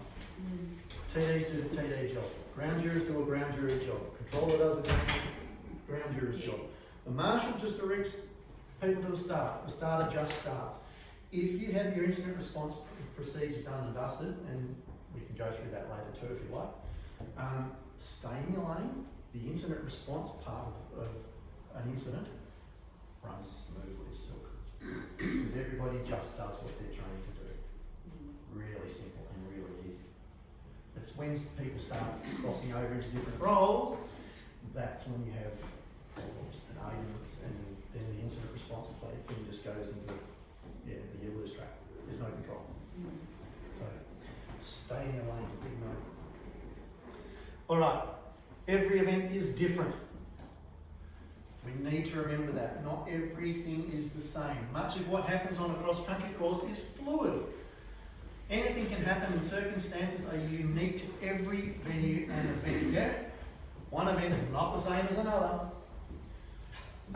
The abilities of those around you also vary and cannot be controlled. Just like someone at fence 3 who never done it before, wouldn't have a clue what a refusal was. You can only give them so much instruction. You need to accept that that's what you've got out there. You only really test it as a controller when things go pear-shaped. Stands to reason. If the day runs smoothly, beautiful. You start on time, you finish on time, everyone's happy with you. You're the best bloke ever. Things go wrong, that's when you test it. And that's why people need to stay in their lanes, but you as a controller need to make sure that all those checklists are done, that all those people that you've spoken to know their roles. That's super important as controller. All your responses should be considered and made according to the nature of the incident, the environment in which it occurred, and the abilities of those responding. You can't expect a fence judge to deliver CPR, it's not their job. They're just to report that there's been a fall. Your job then is to make sure that the other teams get the medical team to that fence and they can look after it. Simple as that. Stay in your lane. Same to you. Yeah, stay in your lane. Mistakes will happen. You can't control everything. It's as simple as that. Right? It's life. Throw stuff at you that you just can't control. It's like stopping riders. You might not get the information from a fence judge quick enough to stop the next rider coming. You can't control that. Alright, it's as simple as that. Oh, okay. Do you want to have a breakdown? We're pretty much at the end of. Are there any questions? Are there any questions? You got any questions? I'm here for questions too. I've been asked to talk about this one. I think Tassie, the safety administrator's role is being done in Victoria, I think. So if you're running an event, you might be contacted by Eliza, she's a great girl. She's really, really lovely and she knows her stuff too. But her role, when we started this in Victoria, I'm terribly sorry, we employed somebody, it used to be Michelle Debenham, who was another TD. And what they do is they contact you in advance of the event and they say, "G'day, I'm such and such, I'm here to give you a hand organising your medical teams, or to make sure that you have the right risk management document and incident response plans ready to rock and roll."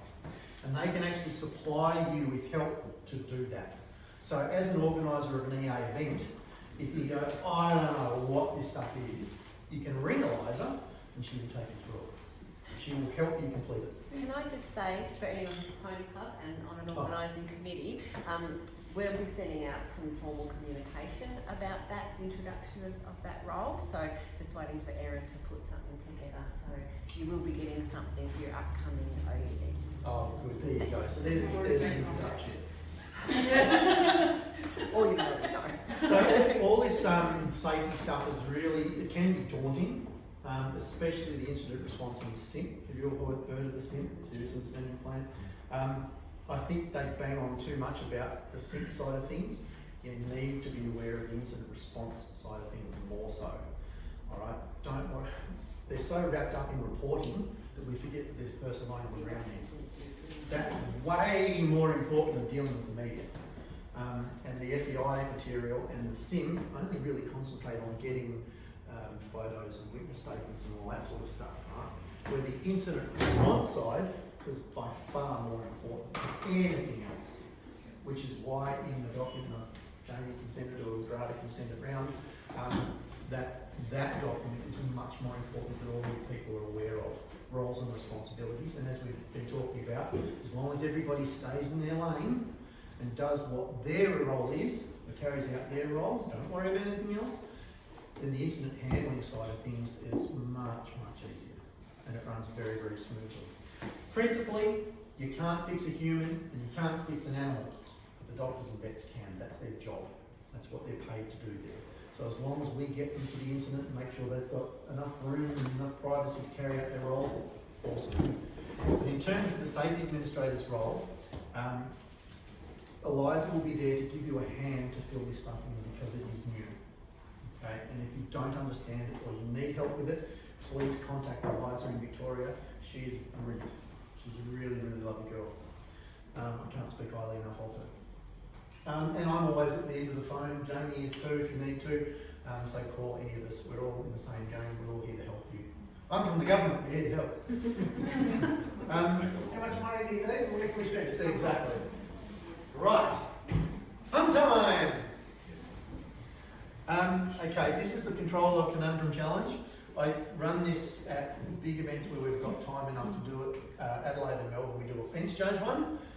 We all get everybody together and throw envelopes at them, just like I'm going to do to you now, because you're all qualified course controllers now. So I'm going to throw some scenarios at you. Now, okay, you guys need to remember that worst case, you only have about 10 to 20 seconds to react as a course controller. How does that work? We're running at minute intervals, I say. Okay, if you need to stop riders running at 1 minute intervals, a rider with 1 or 2 stops already, 1 or 2 refusals already, has reduced the gap between the 2 riders to at least 30 to 45 seconds. Remember that. And the more refusals they have, the shorter that distance or the shorter that interval. And that's super important to remember. So, an incident occurs.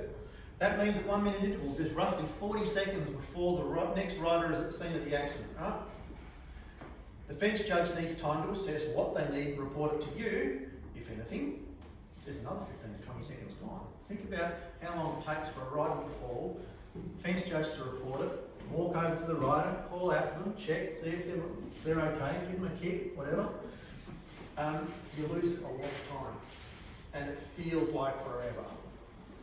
This leaves you, remember we're taking both ends of the clock here because they've got a job to do and you have a job to do. So we're stealing from both ends of that clock, that 1 minute interval. This leaves you 15 to 20 seconds to make contact with the stopping fence prior to the incident and request the following rider be stopped, ensure the start is held, the course crew is contacted, and retain responses from everyone else that they heard your requests, including the medical team. So you've got a lot of stuff to do in a very short period of time. So keep that in mind. Things to consider. Do you need to stop the start? Okay, depending on what the scenario is. Do you need to stop the start? Do you need to stop the following rider? You might not have to. If you can, you let the rider after you've got one held already, can you let them go through? You need to consider that. If it's a mixed fence that's been knocked over, so the course is blocked, can they get there in time to put it back up before the next rider gets there? And then you need to go back up to the top here. So there's all these things that you have to do in a really short space of time. Now can you imagine trying to do that in 45-second intervals? It's near impossible. Okay, and that's where it becomes dangerous. So think about that. And then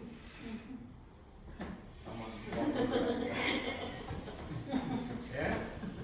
And this happens. That's when I throw my toys out the cop. Alright, you can't get cranky, you just breathe and control what you can, yeah? It's all rainbows and lollipops. So that's really important as a controller. You can't take it on board. I know one person really took things to heart. They had an event go pear-shaped. They never did another event again. And it was really a shame because they were a good controller. They were good at their role, but they copped a lot of flack because the person involved had a go at them for not being able to control a certain situation, which was actually beyond the control of the controller. Right? You can't control everything that happens on course. Right. Ready? You are all controllers now. I have a little offside here. There you go. Course controller, well done. Welcome to the ranks, don't open them yet. No sneaking, no peeking, no looking, no cheating, no sharing, no talking. Nope.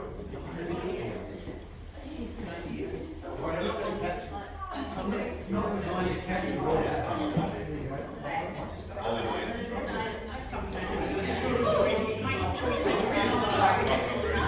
Oh, no, thank you.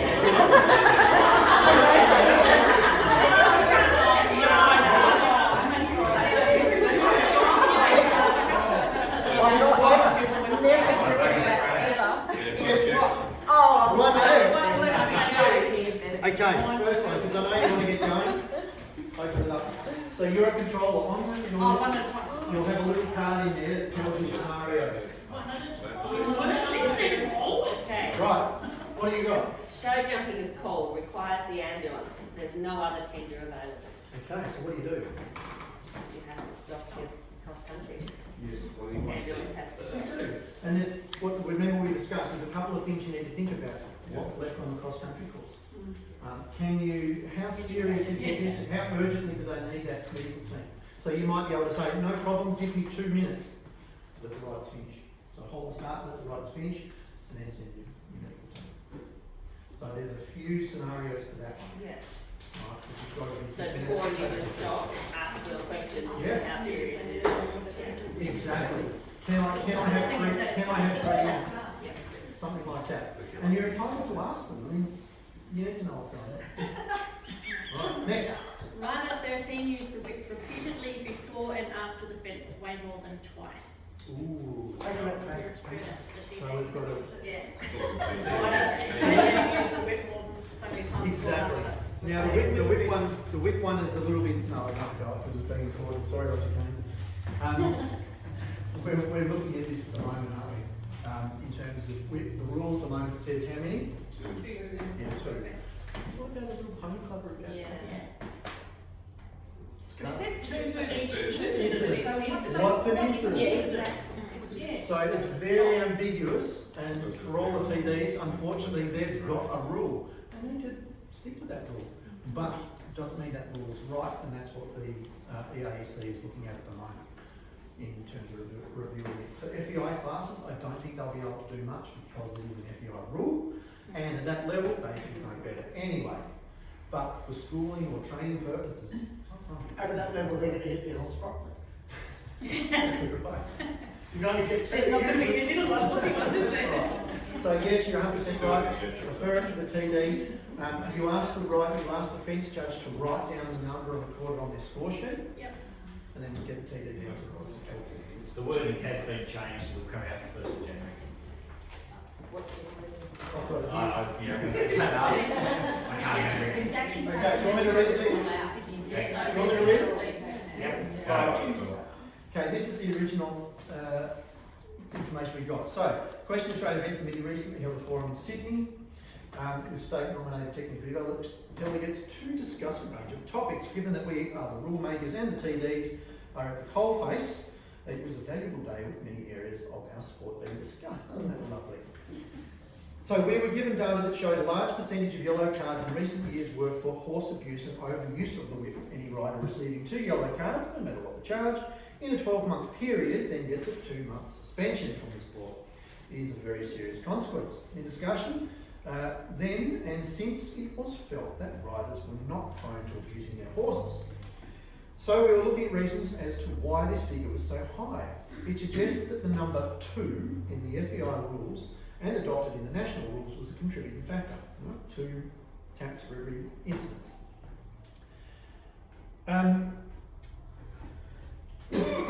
Adopt the national rules by contributing factor. In many cross-country briefings, it is stressed to the jump judges that the rider can use the whip no more than 2 times. All jump judges can count.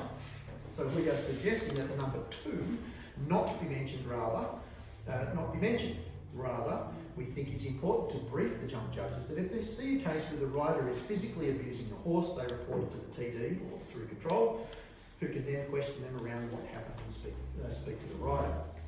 If it doesn't look like horse abuse, it probably isn't.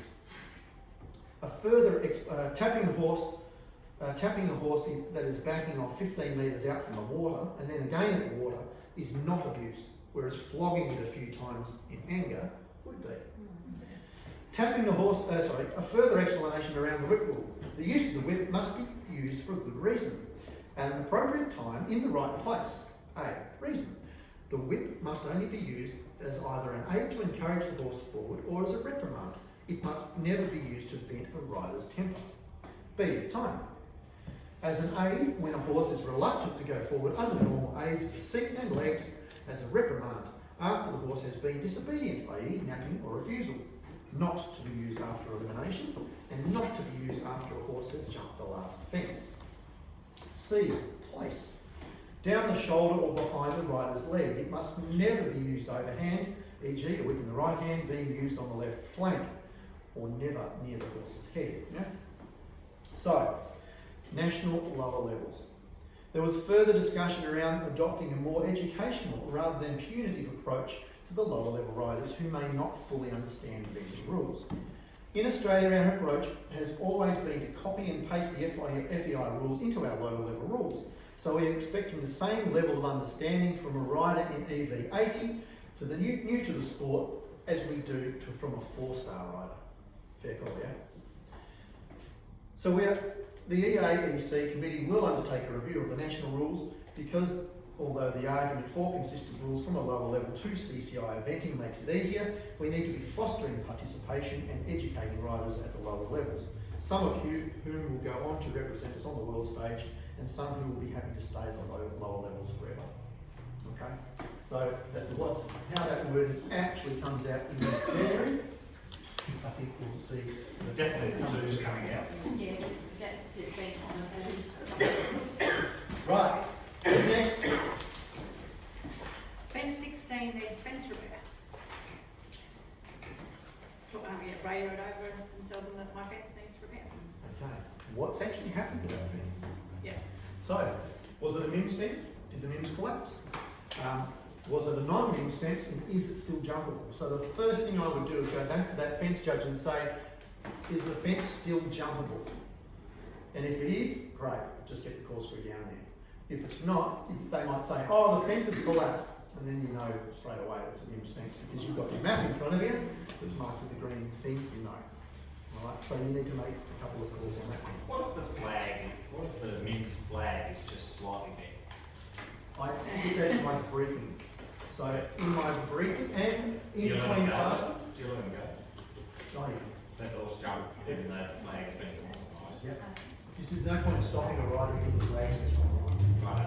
If the MIMS goes down and the flag was sticking out, then you could say to the TD or have a chat with the TD, say, look, the fence judge did report that the flag was sticking outside the MIMS, so they might not deserve the 11 penalties.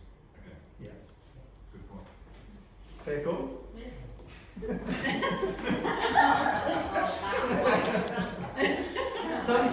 Sometimes even though the flag's sticking out, the fence judge might not be capable of replacing the MIMS clip. And what I try and do is, with where I run fence judge briefings way ahead of time, I'll actually get the builders to drop a fence in front of where I'm doing the briefing and let people have a go at changing the MIMS clip, give them the confidence in doing so. It's much easier and people are less frightened of actually having a crack at it because it's super easy if they're fitted right. Some of them are that bloody tight, it's really difficult. But yeah, very good. Right. What have you got? Well, I'm assuming I'm the person on the fence. It's my time is up and there is no one here to replace me. Oh yeah, that's right. Oh. Okay, so you're the controller, and that's the call that's just been made. Have we heard that one before? Yeah. Oh, how annoying is it? You've only been there 2 hours, I've been here all bloody day. What do? Well, I'd make them stay there till I got a replacement. Exactly. You're very nice, remember, you're very polite. Very good. No worries, we'll see if we can find someone to replace you. And then you get on to your Of course, something else, it's just, That's what you have to deal with. So you've got to have an answer.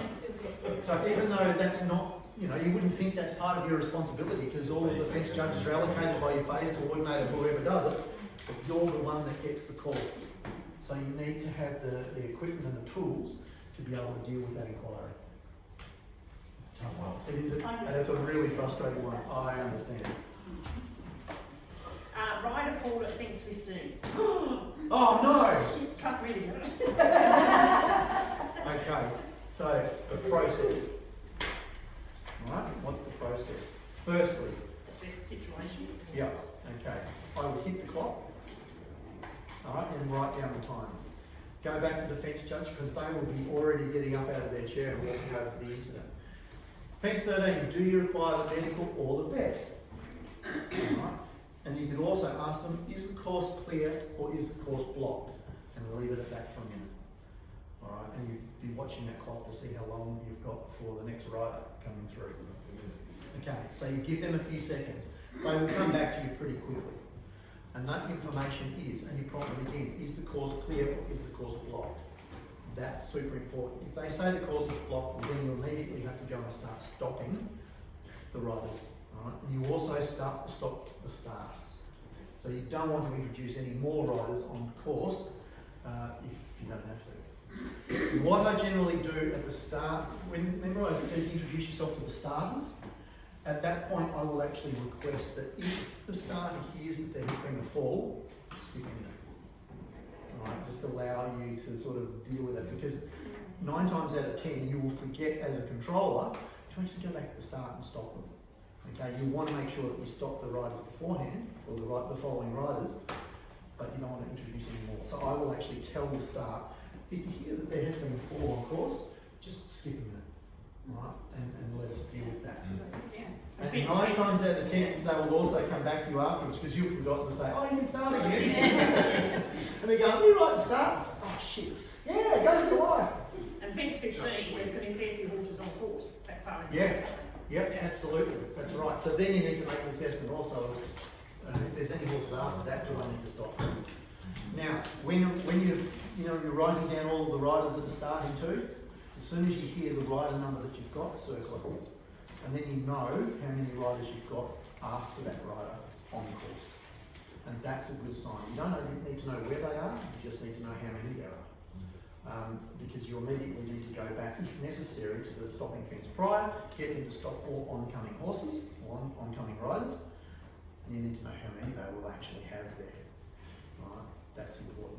so you want to stop everyone at the same prior fence, Yes. preferably, Yes. rather than stop them at 3 or 4 Yeah. prior Yes. fences? Sure. Yes. Easy to restart, easy to get resources to. There's a whole lot of reasons. You might be able to let the following riders go through. So there's a whole heap of reasons why we do that one. Just a point, what happens in the case, like you were saying, you know, knowing how many horses you've got on course, what if in the case where riders don't start cross country, so your numbers are then out of order? If say they've done dressage and the horse has gone lame or whatever, who lets you know that not all of those riders commence cross country? Okay, so when each rider is started by the starter should say, rider 32 started at whatever time. They can, some people give you the time, but they can just say, rider 32 on course. Yeah, and they might go out of order. Yep, it doesn't matter what order it is, you've written down the number.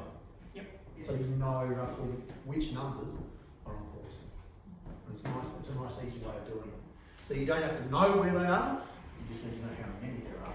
So you're saying you've got riders stopped, might have 3 or 4, the course has been cleared. You're saying rider 5 can actually go through, and those ones there are waiting to start. So we've probably had that scenario. No, but that would make Makes sense. sense. Wouldn't it? Like if you only have to stop 2 horses and by the time that course is cleared, you go, well, that rider number 3 now doesn't have to stop, Can keep keep going. going. Yeah. And you just need, I guess, well, hopefully there's some signs down there that can clearly communicate that back to Yeah. the I was gonna CC say, to say, this horse is still So, on Yeah. course. There's no more coming through. The that biggest one problem bit there is your third And rider's then going to come around tell the you corner how and to see 2 start. buddies circling and go, oh, well, they're stopped, I'll stop too. So Once what that happens, stop them. you do in the briefing, I'm not sure if it's in my notes there, because you've got to limit how much you tell fence judges to a Yeah, time. exactly. Because they go in one ear and out the other. And then, yeah, you can't do anything. But when you actually advise the fence judge at the time to stop riders, you can also tell them, just be listening to your radio because we might let the next riders through. Okay? You tell that information, and it comes with experience. Like I said before, you can't control everything. Some people with a bit more experience can do that because they've got the experience. Alright? If you don't get to that point, it doesn't matter.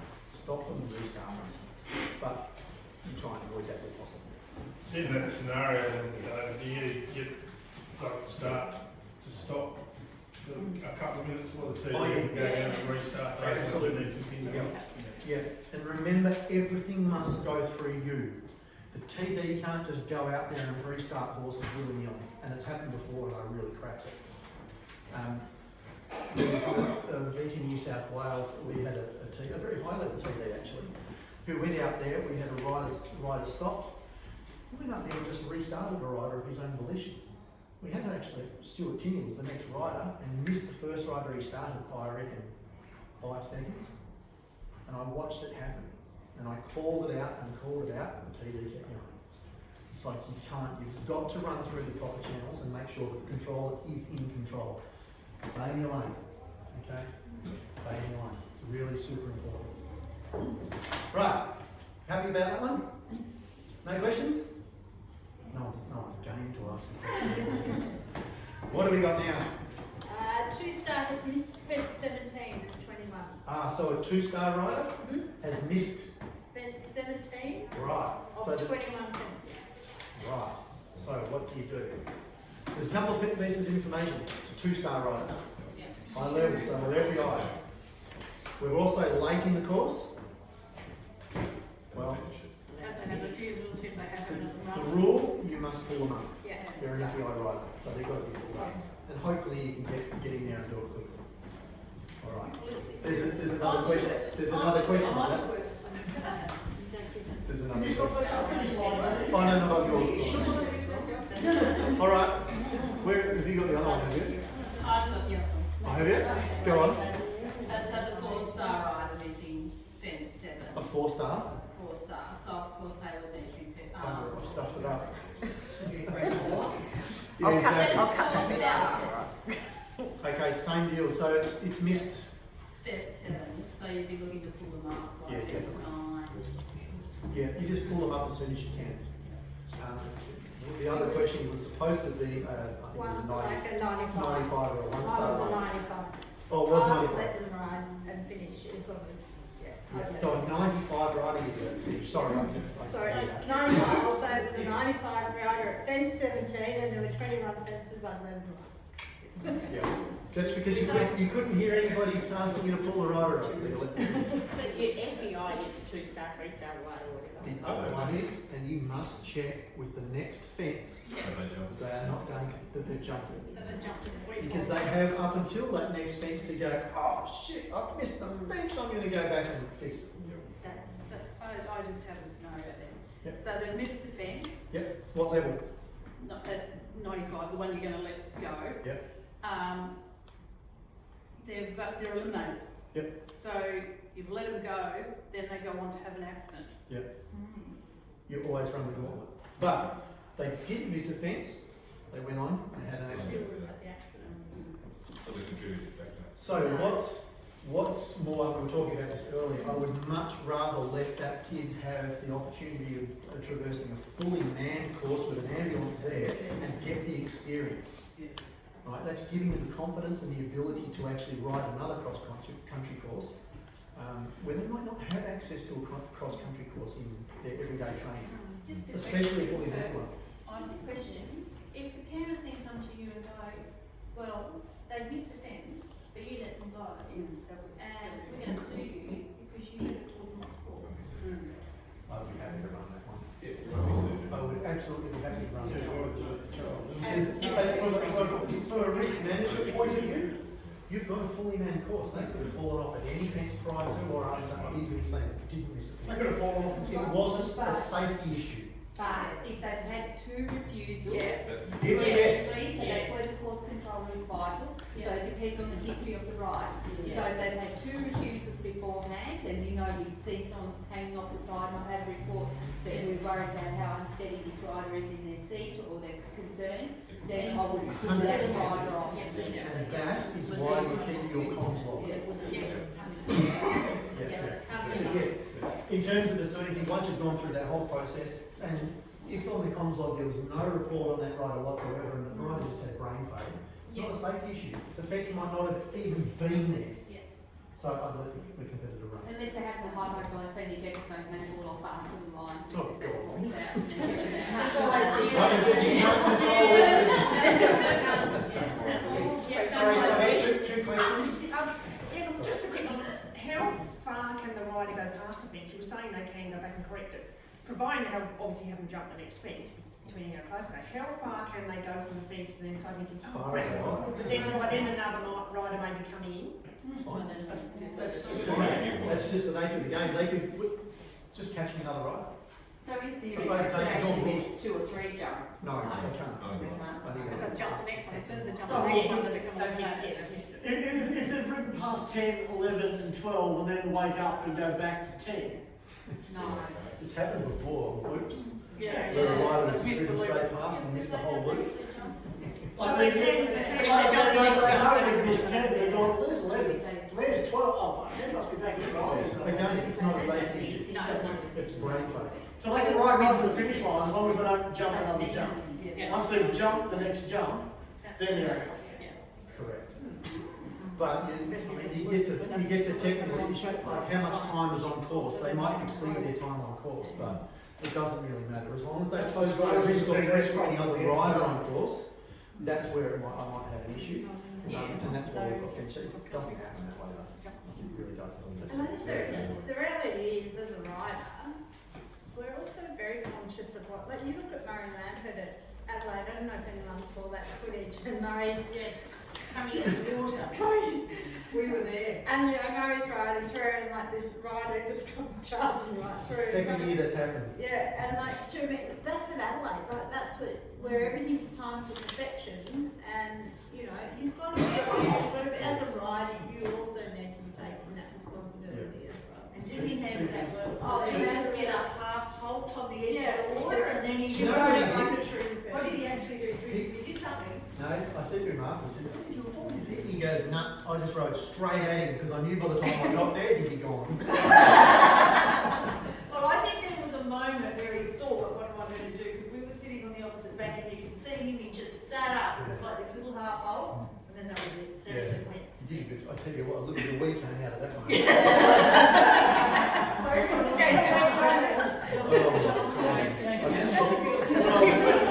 Mikey, yes, it's the second year he's done it to me. I hate loops. Any course designers here, if you can avoid loops, bloody do it. Because they're a night. You have people crossing, not crossing, but coming close to one another, but not crossing. It's the course controls in the night.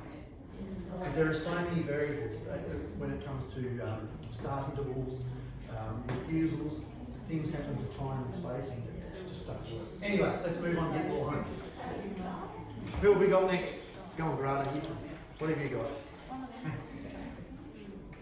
don't know what you've given me here. Fence 14 needs to spend a penny. What? Did I miss something? I wasn't listening. Fence 14 needs to go to the toilet. Ah! Am I never going to get that? Is this male or female? Is it male or female? Because there's quite a difference in there. What's the difference? I don't know. Well, male, female, whatever gender they actually choose to be these days. For men it's so much easier to go behind the tree and that's it. For ladies it's different. I know, but you've got to be PC about it. So what do you do? A few years ago at trials, we actually covered the toilet around. That's right, yeah, either take them to the toilet or put somebody, ask somebody to go and stand. So what you can do is you can get your runner to go out there with maybe with the second person, drop someone, take them back, let them go to the loo and then run them back. But these are questions that you will get as a controller. So as funny as they are, it happens. All right, It's a big butt fence, just come in there. go for it. What have you got? Trust me, I did this one. 3-star riders jump an apex. to write it down. Okay, so we've got a 3-star rider that's taken out the flag on an apex, so it's a skinny. Right, so we might be looking about the 15-point rule penalty. Okay, so what do you do as controller? Again, it's not your call to make a decision on it. So it's right, pick for a pick, right down, put the team. Exactly. Thank you very much. What is it, fence what? I've got it. Fence apex. There it is, fence number, whatever. No. Right, draw a diagram, we'll get a TD to come and talk with you. But you also say, can you put the flag back up? I mean, fence judges really shouldn't be asking if they can put a flag up or not. But on apexes, you would definitely get the TD down to check that out straight away. Especially with the 15-point rule. But Donald loves. Yeah. Because we have no video footage, so it's their word. Exactly. So you're stopping the course? No. So you just, oh sorry, so you're not Get the flag. touching, you're letting the fence steward fix the Fix flag. it. Yeah, yeah. But the issue is But you it's want an your apex. TD there before they fix the flag. No, So it's an issue because it's a very narrow fence and it might be a 15-point. So you want your set TD though to see where that flag's gone to. Yeah. So you want the TD there before your fence judge fixes your flag. Is that No, what no, I'm no, saying? fix the flag. So with that rule, the TD needs to see roughly where that flag hit the horse. They need to talk to the fence judge to find out what actually happened. Did the Rather where it's did laying on the the ground bum of the against- horse jump the height of the fence? Was the shoulder in or out? How far? There's a whole lot of things. about This it. is why I'm going to all the effort to put the bench judges in the position so they can best see the shoulder. But remember, as controller, it is not your decision. You don't need to know how the watch was made. All you need to do is get the TD down there. Okay, and this comes back to your radio communications. If the fence judge is telling you all this information, you don't need to know it. All you need to know is it was an apex, the flag's been taken out, get the TD down there. Simple as that. And put the flag back up. Okay, so we've just had a 10-minute discussion on what happened. As controller, all you need to do is get the TD down there. To land it on the Cool. Next. Who's got one up there? Who hasn't got one? That'd be good. I'm not even pressed, Janice. And the winner is. She was following the rules to a T. Well, E80 rider 50 has 3 stops on course at fence 15 of 18. okay, so EA 80 rider. They've had 3 stops on course. Not one fence. They've got how many left in the tank? One rider left. One. So what do you do? Let it keep rolling. Thank you very much, fence 15. Okay, everybody. Rider 50 has 1 left in the tank. If that rider has another refusal, they are unfortunately eliminated. That's it. All right, and then you would have already had that on your console. That's all you need to say. So that everybody is now aware that rider 50 only has 1 left. All right, and that's important because they are eliminated. All right, and that is or could be a safety issue. All right, 4 on course. So as the course controller, do you prefer to call through every refusal as it As they happens, happen. or at the end of those 3? Yep, as they happen. And it's actually in my briefing. You've got to call them as they happen now. But if they were stopping at the same fence, would you call in 1, 2, 3, or would you go total rider 21, 2 stops, 1, fence 2, 3. Call them in as they happen. Doesn't matter where, doesn't matter how many, as they happen. Because they may have already had 2. If they have 2 at the next fence, well, they're done. Right? But that fence judge won't know they've had 2 back there, so that's why you need to keep your comms on. All right? And on the 3rd one that you can see, you can then say to the fence judge, okay, they've only got 1 left. If they have another one, they're eliminated. Day is done. Okay? What have we got there? Dog on course. Oh, there's a nasty one. Had that one before. So, Had that one too. We don't have that dogs. No, we don't. Oh, We that's still have dog on course there. It ran down from next door. Now it's chasing right. What do you do? Ask if it's heading off course, if it can be caught. Yeah, find out where it is and what it is. Check how long It before the might- next rider's there. Exactly. It depends on what it's actually It's a doing. kangaroo, which is So fine. in Adelaide, it actually chased the rider. that was an issue. Was it their dog? God no. You don't know where it came from. The dog was actually put on Facebook recently. Laura Wallace from New South Wales had one lady was walking past the start box with a dog on one of those, you know, those zippy leads. And the dog shot out as she took off. I was like, my God, really? Anyway. We had one on a fence challenge under the trees, the dog, Yeah. we stopped having dogs. Yeah, and dogs are a real pain, but there's still a lot of venues that allow dogs, so you've got to accommodate them, I guess. I don't like them, but anyway. But yeah, in terms of what you do as a controller, you go, right, where is a dog? Is it going to be an issue for any other riders, and can we catch it quickly? Corkscrews generally head down there and run over it. But they will end up doing something That's that you distraction direct them. That's right. Yeah. We Okay, have so- a sheep on course one. Yes, we have. I have to So- catch it. That one is very fluid. You need to sort of work out where the dog is, what it's doing, and whether it can be caught quickly. And it is a difficult one. It's a very simple one. It's a very difficult one. Same as loose horse. The two of those are really hard to manage, but it's all case by case. And you just got to work out what it's doing and where it's going. Next. Rider has a forward fence 7. Right, has a forward fence 7. Okay, so what do we do? Course clear or lock. Yeah, pretty much run through the same process again. Call it in. Call it in. Yep, so you wait for the information from the fence judge, you guide them as much as possible. Yep. So is the rider up and okay? Do you need the vet or the medical team?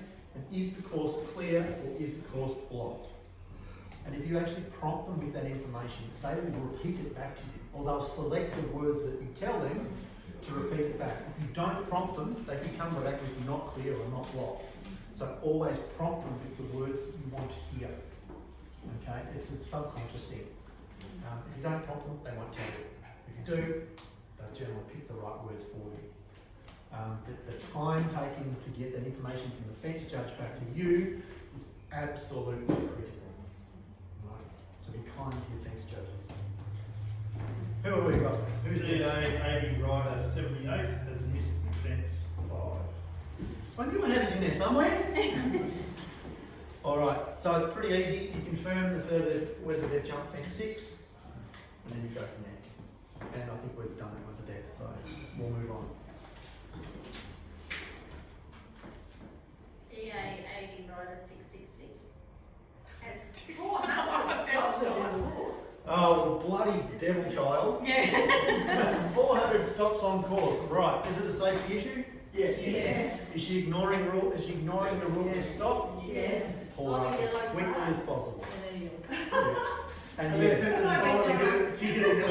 And again, that's a definite TD one. So you need to involve the TDs in that one. And this is why you need to have a good relationship as a controller with your senior officials, because they will need to deal with it and they will want as much information from you as possible. So 400 stops is obviously an exaggeration. They've had stops, they're not stopping, they're continuing on. They're not being pulled up. If the fence judge is pulled up and they're still continuing, well, obviously there's an issue there that CD needs to deal with.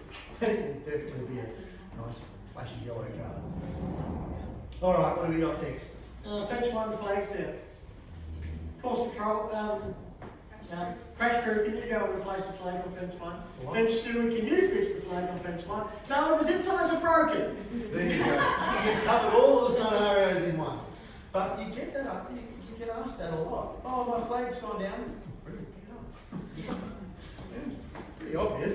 Hurry up, the next box is 30 seconds in the box. But it is a question that you do get asked. I think people don't feel like that they can touch the course, so that's why they ask those questions. They That's feel right. like it's sacred and you can't do Oh. anything to it. I went to Tambourine 3-day this year. I got the information prior to, it's a beautiful event if you ever get up there, it's fantastic. Have you been up there? Oh, that's awesome. I got notified 2 weeks in advance that the fence judges were going to be cheerleaders. Every fence. All the fence judges were cheerleaders from the local cheerleading association. They were being given a donation to help them out for the event. They were the best group of fence judges I have ever had. with flags, they just went and changed, and one of them said, "Oh, my flag went down. It broke the flag, but I just grabbed one from another fence and put it on it." I'm like, So are you concerned about the level of intelligence for cheerleaders? I was, but I'm not anymore. They were absolutely amazing. So you That's a can't good question, tell yeah. what sort of people you're going to get, but you have to deal with all levels of capability and practicality and pragmatism. All right, here we go. We're almost there. Mine says, happy birthday, love mum and dad. Rider 36's donkey has blood around his mouth. Ooh, that's a good one. That's a, So, Mr. Controller, that's a straight to TD, straight to bed. And it's pretty much, of course, you pretty much stop that animal, or you stop the rider. There's a couple of things. One, is it a grey horse or is it a bay horse? If it's a grey horse, it looks like it's been murdered, generally. There's blood everywhere, and because of its colour, it looks really, really bad. It might not be, but to the average hunter, it could be really bad. If it's a bay horse, you might just want to tell the vets to keep an eye on it, let it finish, and alert the vets at the finish. But certainly, if there is any if it's televised, if it's videoed, if you've got rider video or eventful life, stop it. Because you don't want to be seen to letting a rider keep going with an animal that's got blood all over it. That's getting very sensitive. And again, our social licence with eventing and horse sports is running out. What if it's nasal blood? It's very hard to tell, isn't it? Like it's actually bleeding from the nose, which is far more serious, isn't it? Because that could be a cardio. It could be. It absolutely could be. And that's the call you need to make too. But again, if it's bleeding, it doesn't matter. People see blood. They don't care where it's coming from. So you want to be very careful about that one. And more so if it's a grey horse, and even more so if the event is televised or recorded. It's about distressed money horse? anyway. What about a distressed horse? Because that's a matter of opinion, isn't it? Isn't there a skit? There's a skit somewhere that talks about what a picture of a distressed horse. I can't remember where that was from. Anyway, I digress. Distressed horse, yes. You remember at some events we've got vets all around the course, Melbourne, Sydney, Adelaide, but your events probably don't. So a distressed horse, is the person reporting that horse as distressed? Are they qualified to do so? The TDs I would probably trust, and maybe a ground juror if they're out there, or even a vet if they see it. But a fence judge is more than likely, unless you know the person that they're a vet or a very good horse person, and you know who that person is, you would have to let that one go. Because remember, you stop a rider is the worst thing you can possibly do. But again, if the horse, and you've seen it as a controller out there, and you say, that horse isn't great at all, then it's your call to stop the horse, but I would be talking with the TD about it first quickly. The same with go lanes. But most of the time they're distressed towards the end of the course, aren't they? So Some therefore of you them- may not have time to pull it up. That's exactly right. Good example too, because if there's rivalries between riders and families, and if there's conflict, we don't know what's happening in everyone's private life, so you actually have to keep it, keep that line pretty firm, like as in just refer straight to the vet and If you've got- as in watch the horse after TD's watch the horse, or you can get the vet to watch the course. Yeah. With a distressed horse, I haven't seen it. I honestly haven't seen it. I haven't come across it. But certainly blood I have.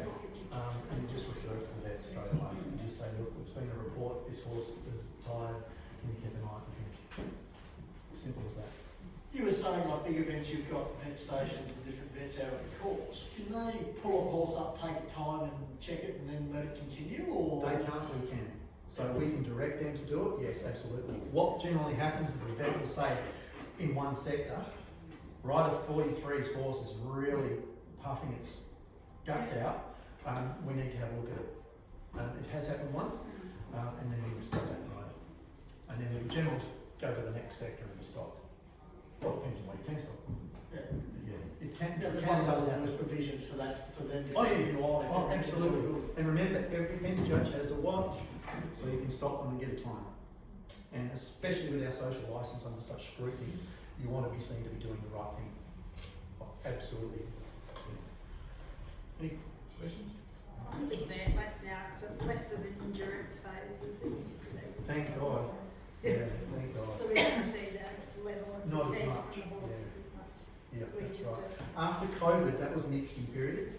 So directly after COVID, starting events up again, we were making course designers they were being a bit softer on classes, only because the fitness level of courses we noticed had deteriorated a little bit. But now they're okay.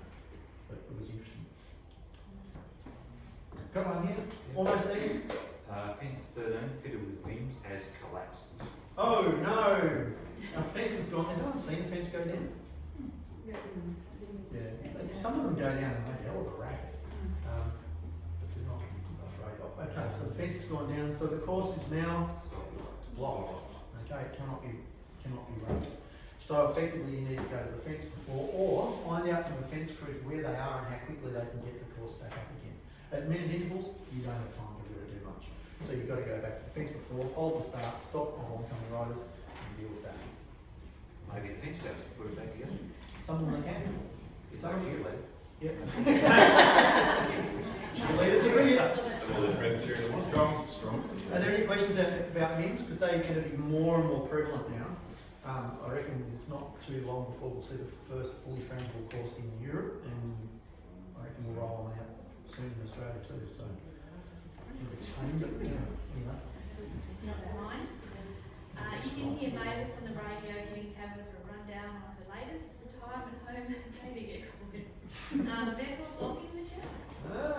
Did everybody hear that? Yeah. Yeah, so what's happened? Well, we're going to have to tell Mavis to stop blocking the channel. So But you can't. You can't. Can't radio. Hey, have you got a commentator with a microphone? Mate, stop it. Bingo. Yep. So that's why sometimes your lists of having who's sitting where is really handy. Not only that, you can go to the fence before or after and get them to call out. If you know their telephone number, you've got the commentator. If you have a commentator, you can say, everybody please watch out for your radio buttons. Please comment. It does happen quite a bit. So yeah, it's an interesting one, and boy, the conversations I have heard. Lucky laughs. Oh, why do I get the longest one? TD1 to TD2. Just wondering if you could keep an eye on rider 13. She is riding wildly through the water and off the bank. And I know she has had form at other events. We may need to have a chat after the event, but I'd really like you to, if you could watch her through the apexes and let me know. She's going to have a speeding fines, I'm sure. By the way, you have had lunch. Have you had lunch? The rolls are stellar. Do we get the pick out? Yeah. Jamie, that sounds just like you. I think we've had that conversation, Jamie. And this is another one that happens, right? When officials get on the channel and they've got to find out something, and this is not to degrade officials or have a crack at them or anything, it's just what happens. They want a piece of information and it leads to something else, and that leads to something else and something else. We've still got 5 riders on the course. 2 of them could have fallen off at the time it took Jamie to read that out over the radio. So that is a good example of what can happen, how quickly the channel can become blocked. And they may have, the fence judge might have a fall, can't get through, they put the radio down to go and check the rider. So all of a sudden our 3-minute window to get response to that rider is blown out of the water. We don't have contact with the fence judge at all. We don't even know that there's been a fall. So there are so many flow-on things that will inhibit us getting medical attention or vet attention to that fence. So you can see how really super important it is to only use the radio when you need to. All right, really important, especially from control's point of view. Done. Have we learned something? Yeah. Have we got any questions about anything? I would love to cover the incident response plan with you, but I reckon Jamie will send that through, or Grada will send that through. But certainly if you've got any questions, you can fire me an email or something like that. More than happy to talk to you now or after the event or later, at a later date. So please, if you want to have a look at the folders too, go for your life. And any other questions? Thank you very much for coming. I can't thank you guys enough for coming, because it's really good to share information and experiences. That's how I've come up with all this stuff. Learning from you guys as to what problems you've faced in the course of running your activities. So this information exchange Australia-wide needs to happen more often. Between Pony Club, EA, I don't care. We're all in the same game. And it's really important we learn and we support one another in your operation organisation of events and making them safe for our riders. I think that's it's really important. So thank you. Thank you. And we need to thank Grada too for a beautiful flyer that she did for us. Yeah, checks in the mail, right?